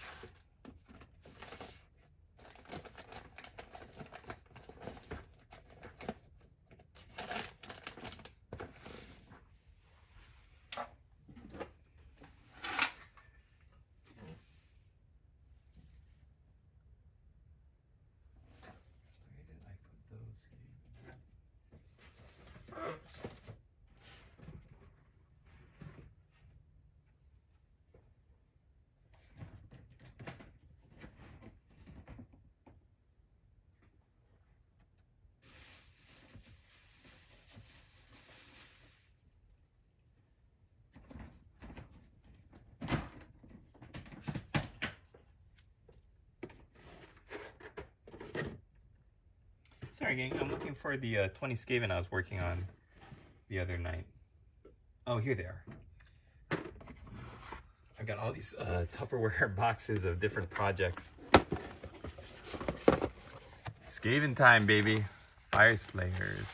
I feel like everything is just humans now. Not exactly a bad thing, but just feels like anything else for Order was washed out like a shirt that the colors faded out. Isn't that a bummer? Well, we were the other races. Skaven time. That's a poetic way of seeing it like that, and agree. Yeah. Look at this. Oh man, I love looking through my old collection and finding things that I worked on years ago. I love this miniature, but I remember when I built it and I accidentally while I was cleaning it, I cut off the goblin's his pointer finger. He's supposed to be reaching out like this, and I snapped his finger off, so he's basically just flipping the bird at Grombrindle Van Helsing right here. Oh man, good times, good times. This was so much fun to paint. I'm probably gonna eBay this guy because as much as I love him, I do need the money. I do need some funds. So he'll make a great collector's piece. And yeah, sad to see him go, but so much fun to paint. All right, Ratmen. Technically, they're not really old world. My whole theme of tonight's stream is Oldhammer. But these Skaven, I guess, count as Oldhammer because they're on square bases.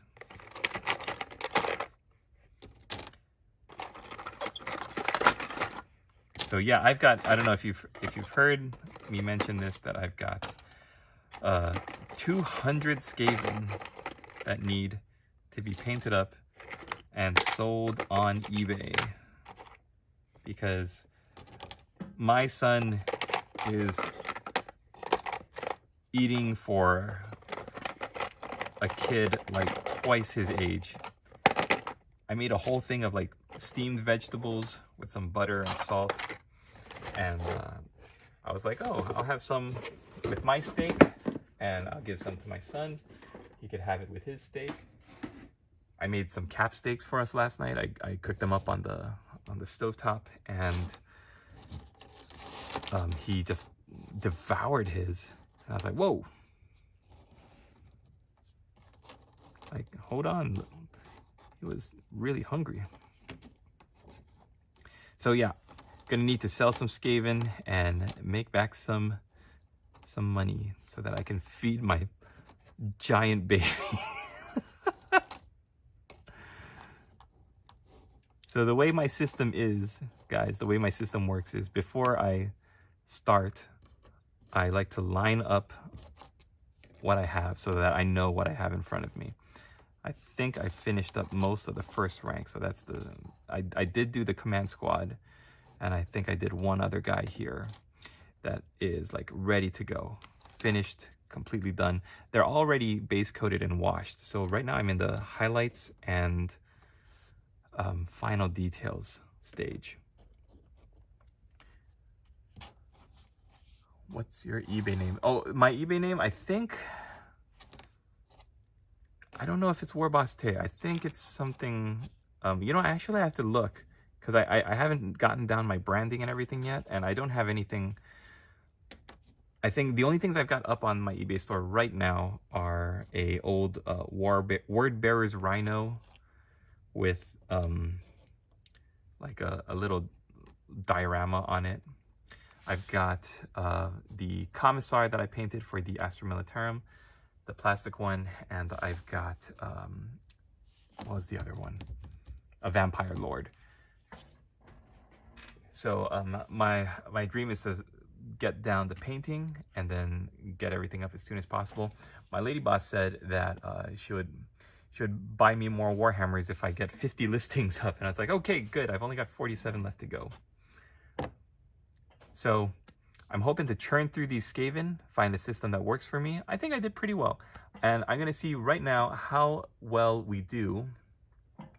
Luke, I just got to my painting table with my laptop set up. I'm also working on my ratties. Nice, just shaded up my dude. Lynx Lord, maybe he is a Skaven in disguise. Maybe, who knows? I love my Oldhammer dwarves though.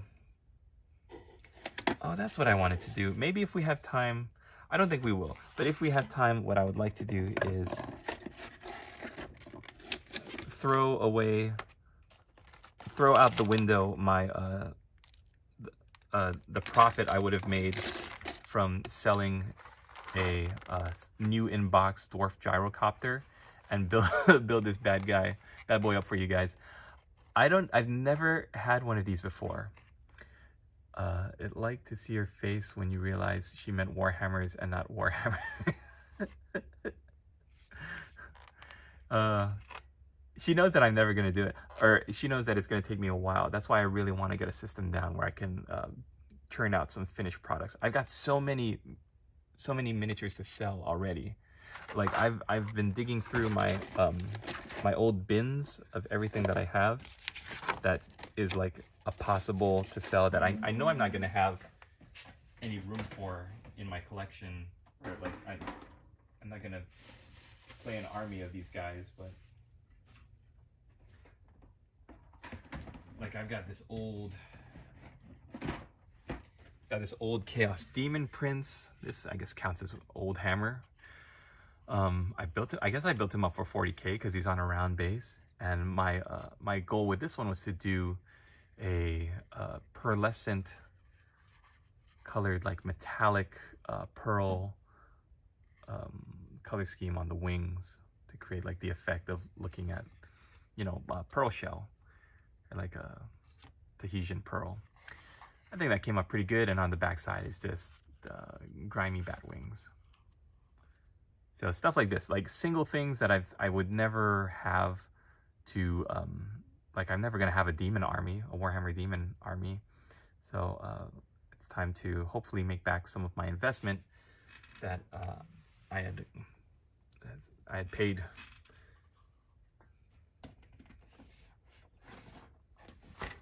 All right, I think that's enough time to get everybody situated. I hope you're all ready to go. Again, the point of this part of the live stream, of all of my Pomodoro segments, is that we buckle down. I'm not really gonna talk or address any comments or anything unless it really warrants it, because the goal is for all of us to go into this mental deep work, like flow state. So unless you like ask me a question or like if somebody sends me a super chat or something, I want to acknowledge that. But the copter, that is, yeah, a holy item. I'm going to try to not to talk. So you'll see up here how much time we've got left on the timer. And I'm going to play some music that I think also helps with the flow of the work that we do. In the beginning, it's going to be very, very easygoing and light and fluffy. And then it's going to build in intensity a little bit. If you don't care for the music, if you'd rather listen to something more that will help you focus, then by all means, go right ahead. But this is what I found, so it's gonna play for me, and then, yeah, like I said, just mute it if you don't like it. And then at the end of the 25 minutes, we're going to get up, stretch, grab a drink of water, use a bathroom, and completely unplug from the stress of painting. So I'm gonna jump back into the chat, we're gonna talk, hang out, joke around, laugh for a bit, and then 5 minutes later get right back into the second round of the Pomodoro. That's what the Pomodoro is all about, getting our brains to focus on what's right in front of us using a timer and using the constraints of a structured session of work. So best of luck out there, everybody. And if you're not working on anything and you just want to chill and watch me paint up some rats, then I think you'll be amazed, because I'm planning on finishing this entire regiment within the next couple of Pomodoro sections. I know for sure, let's do 2 to get it into our muscle memory and to get it into our bodies. Like, this is what the system is all about. Work, rest, work, rest. And maybe we'll do 3. We'll see how we feel. How many do I plan to do? I'm planning on doing 2. And if you guys want to do one more, if you're painting along, and if you're not just gonna watch, and I mean, like, of course you could go away at any time you want and watch something that's more interesting. But if you do feel like knocking out one more just to see how much more I can paint, then by all means, let's do a 3rd one. And you know what? I'm gonna leave it up to you guys, because I really want to get to this Grail Reliquary, but I also want to finish these rats before the end of the stream. So what do you guys think I should do first, or what would be more interesting and keep you? Well, here's a better way of phrasing that question. Which would keep you watching my YouTube video live stream? The Grail Reliquary, painting that up for 25 minutes, or 25 minutes of rats? Let me know in the comments. And I mean, I'm not saying I'm going to do that at the end. It's going to really be like whatever. But Leo, it was right here when I expected to be. My brain didn't recognize it. Isn't that how it is always? I spent like a couple minutes looking for this Rakarth flesh. I needed it. I couldn't find it. And then the next thing I knew, it was right in front of me. Luke, I am all in. The weather is shit, so a good day for some brush action. Right on, Luke. Let's do it, brother. In the trenches, get some work done. And I think you guys are going to be amazed. If you've never done a Pomodoro session before, you really, like I said, you need to do 2 or 3 in a row to get what it's all about. So let's do it together. I might bounce back and forth. All right, got my cheering squad here, Igor and the boys. Let's begin.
That's very dicey. ASMR.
Jump the century backward in music.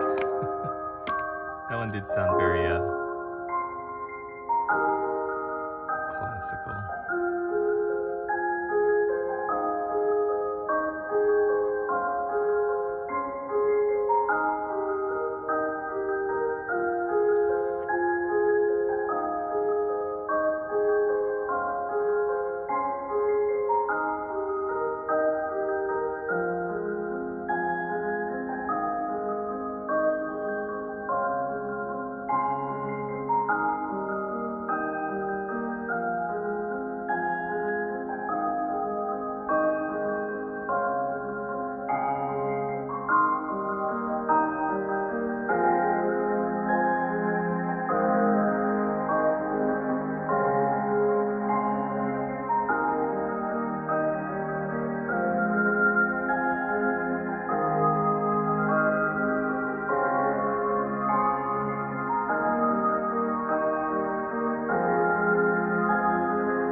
Thanks, Dicey.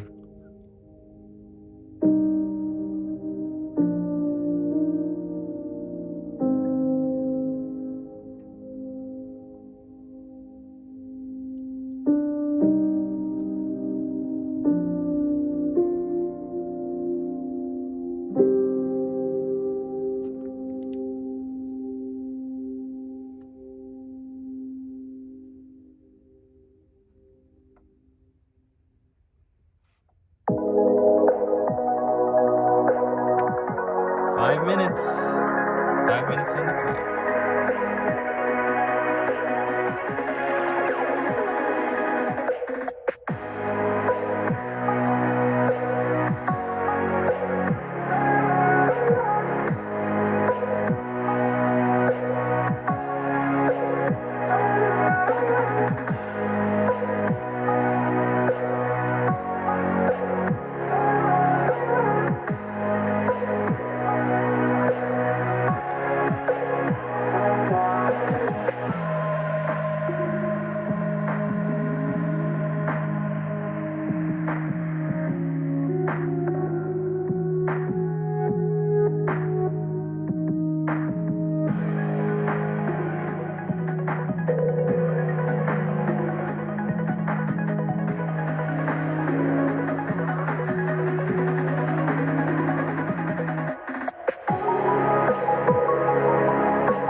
Woo!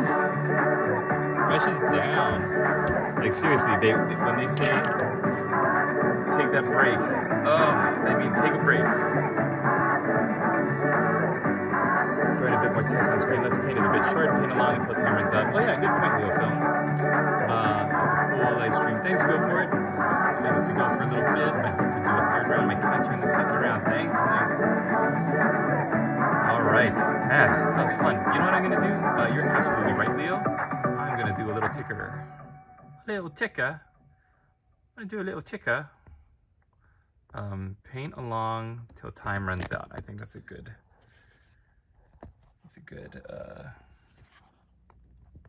Paint along with me till time runs out. Yeah, because if you just jump into the live stream, it's like it might be a little confusing. Okay, so we'll do that. We'll make sure that that doesn't get in the way of our chat log. Okay, boom, how's that? That looks pretty good. Get back in the clamp, Mr. Phone. You were hard to understand with the, oh, I'm sorry. Yeah, you're right. I have to remember, cut the music if I'm gonna talk. So the, I put that ticker up there, like you said, let's paint along until the time runs out. So I'm gonna put that up anytime we do a Pomodoro section. And really, if you were taking part in that last one, guys, this is the time where you have to stand up, you have to stretch, you have to do some like washing machines and arm circles, grab a drink of water, like if you need to splash your face with some water, grab your coffee, look out the window, just don't look at what you did.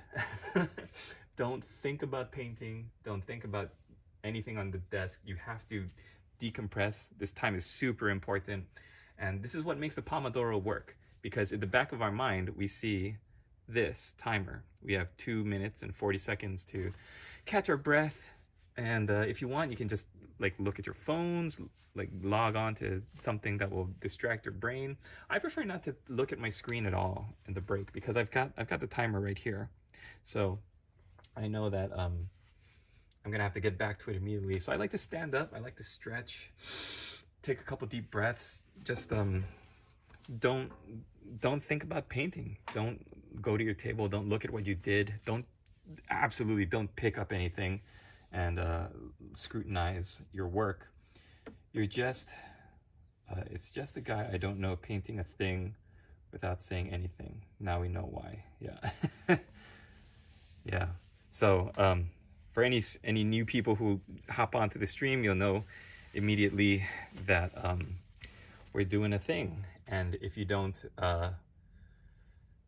if you don't know who I am, or you're not subscribed to me, I hope you do. If you're watching this right now and you're not subscribed to me, I want you to know that I would love to have you subscribe to my channel and hit the like button on this stream. Leave me a comment down below, all that good stuff. Whew, man, that was fun. I was gonna start talking about what I did, but I don't even want to get into it. But I guess I can, because I'm gonna have to start the next one in a minute. So I started painting the Skaven. I got one completely done, finished, everything except for the grass on the base. And this model was just looking at me. It was just staring at me. And I was like, I gotta put some paint on that.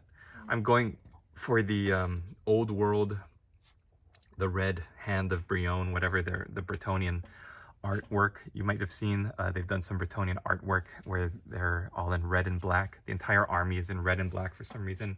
It's not all a mixture of Bretonnian nobles with different heraldry and colors like it used to be.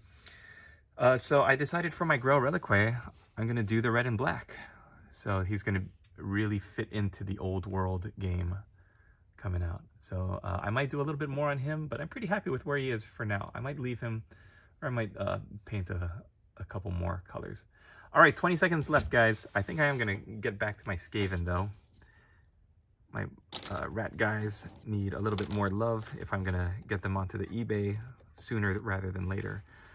So what I like to do is just have them off to the side and then get them one by one. Okay, here we go. Butts in the seats. grab your brushes, take one last sip of that refreshing beverage. I'll put the 25-minute timer up on the stream there, and I hope you guys can jump into this one. And here we go, starting in 25 minutes. Start.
See you, go for it. Thanks for joining.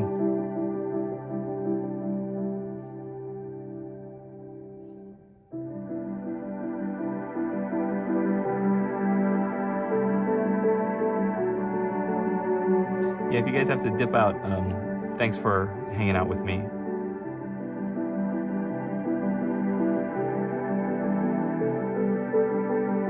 And hopefully see you again tomorrow for the next one.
maybe when I'm done with their bases, I'll put them off to the side.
Corbin, I have a baby that doesn't sleep well, so I find myself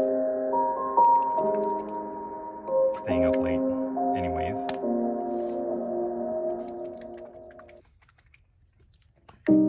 Truth be told though, this is when my YouTube audience is the most active, so I gotta be where the people are.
Glasses on.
All right, 30 seconds. Let's finish strong, guys. Push through, push through.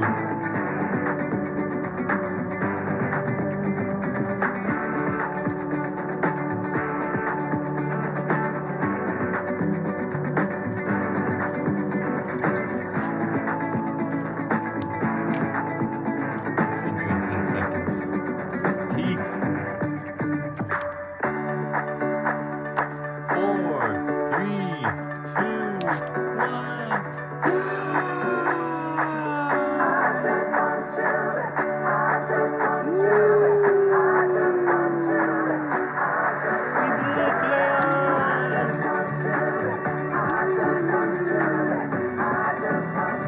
As someone who does not have issues getting focused on my painting, I can't say this helps or not. I think it's the being in a group that makes this work for me. I usually just tell myself it's for my ancestors. You know, I think being in a group, it does help, yeah. Start. Rest. Sorry about that. I keep forgetting. If the music's playing, then the microphone isn't picking me up that well. Yeah, you know what, Lynx Lord? I think as someone who does not have issues getting focused on my painting, I think you're lucky because a lot of people do, especially people with people who aren't able to focus on a single project. It's really a test to be able to sit down long enough to focus on what's right in front of them. I think being in a group is a huge help. Technically, guys, we're supposed to be done. Like, this is the break, right? This is a 5-minute break where you stand up, you walk around, you get some water, use the bathroom, do whatever you need to do. I'm actually going to call it here because I don't think I can make it for another half an hour. So if you're still up to doing it, I would suggest getting yourself, just timing yourself on your phone, doing it like how we just did it, 25 minutes on, 5 minutes off, or you can go even longer. The Pomodoro timer really, the point of it is that you make a fraction of it a rest, complete rest, where you just unplug from whatever you're working on, and then make the majority of the time your, the song isn't great for being the last one. Oh, you know, you're absolutely right, and I was just trying to grab songs that I thought matched the energy of what I was going for. So I think what I might do is just repeat some of the earlier stuff, just keep it cool and calm, and if anything, wrap up with something else. Like, this soundtrack is a work in progress for sure. Or, like I said, if you guys want to just, since I'm not really talking on these Pomodoro timers, if you guys want to just drop the volume down, I never stop painting. That's my secret, camp. I never stop painting. I love this method. I love this Pomodoro method. I think it gets me focused, and I think if it's helpful for you guys to be working in a group, like, there's only 4 of us here hanging out right now, so I don't know how many of us are actually working, but I tell you what, we'll see in a couple days, because as Daniel mentioned, like, my live streams are getting some views. So people who are able to plug in and work and get some painting done and focus and have a timer visible so that they could see what they're doing, it might be beneficial to them. And if nothing else, I would love for these live streams to actually be not just entertaining to you guys, because I love hanging out and laughing and having a good time, but yeah, you're right, Leo. It is the one where I start talking again. So I got to find one that has the same kind of energy that I can time more to finish right at this when the timer goes off. That way, I don't have to force myself to remember that I can't stop talking. Because I'm a blabbermouth, and you guys really make these streams work for me. I would love to continue hanging out with you guys. My eyeballs are rolling in the back of my head, so I do have to get some sleep before the baby wakes up. So thanks for joining me. Let's see what I was able to finish. I knocked out a couple more Skaven. So I've got 8 of my 20 Skaven completely finished, highlighted, done, eyeballs, the little blue bags under their eyes. I'm really pleased with how much of my Skaven I'm knocking out. And earlier tonight in the Pomodoro timer, I did a bunch of my City Guard for the Heroes of Hobbyton. So that's a real bonus for me. And then, of course, the beautiful, wonderful, stunning, absolutely gorgeous Grail Reliquary. Getting that painted up. Going to be doing some more work on that one. I'm going to look at my reference pictures to see what I can paint different colors. But I love so much about this model. The fact that all 4 of these guys have like a horseshoe somewhere on their person to symbolize that they are the horse. I think it's just so wacky. Oh man, I love it. All right, guys, I appreciate you hanging out. Let's, you know what? Let me get rid of this one. And we don't need any more timer here because we're done. But I will put up my thank you. No, not that one. I have a thank you ticker bar to my patrons for supporting the studio. All right, that's great. So thanks for hanging out, and I hope to continue doing this throughout the week. Every night is a different theme, but when we get to the Pomodoro timer, you can really work on whatever you want. So throughout the week, I'm going to be bouncing back and forth between Warhammer 40K. I think because today was Oldhammer, tomorrow is going to be something like 40K related. So hope to see you there. I'm gonna throw up like a question poll, like an image poll. I always do that the day before the next stream. So I'll throw one up and see what you want me to work on. I've got a bunch of stuff that I can probably pull. Actually, you know what? Let me see if I can grab that picture right now, because then we can see what the next thing is. So here we go. For the next stream, we're looking at Imperium. All right, Monday is Imperium, Tuesday Skaven, Wednesday Chaos, Thursday Undead, Friday Xenos, Saturday Forces of Order, and Sunday Oldhammer. That is my schedule for the upcoming. Oops, sorry about that. For the foreseeable future. So let me get out of here and zoom back out so we can see again. Okay, there we go. How many Skaven are still left to go? 180. 180 Skaven. So I'm going to be working at it for a while. They might be my Pomodoros. I don't know. I want to change it up, make it interesting to look at. So I definitely have like, you know, vampire counts and all sorts of things that were the most popular for me in the early goings for my channel. So we'll build up some different things. I've got some dwarves I want to build up. Norgrim's Runethong. I want to definitely get those built up and painted. I really am considering doing a dwarf army for Old World. Like, I never would have thought I would be interested in doing dwarves, but I don't know. Maybe it's Lynx Lord. Maybe Lynx Lord is hammering some runes and casting some spells. But I'm feeling the call of the Dawi. I might I might do that. So tomorrow we'll Imperium. Tomorrow we'll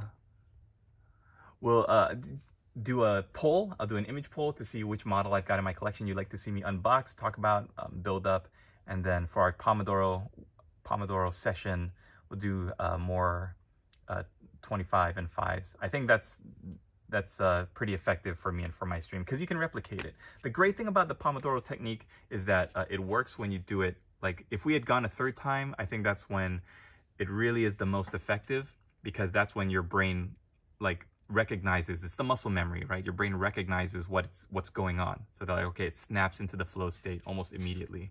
The first couple of times you're getting the feel for it. So I don't know, tomorrow we might do 3, maybe 4 sequences of the Pomodoro timer. I don't know, it's probably not going to get me a bunch of views, but if it can help people paint their armies and get some work done, we're all fighting the battle, the Great Crusade. We're all fighting to get our piles of potential painted up so that we can buy more stuff and throw in a corner and never look at. All right, guys, it's been fun. It's been real. It's been real fun. I hope you have a great day, great Sunday out there. And 3 hours and 41 minutes. This might be my longest stream of all time. Please hit that like button. Help a brother out. Help a player out, players. Come on. And we will see you in the next one. Hope you'll join me for the next one. And laters, players.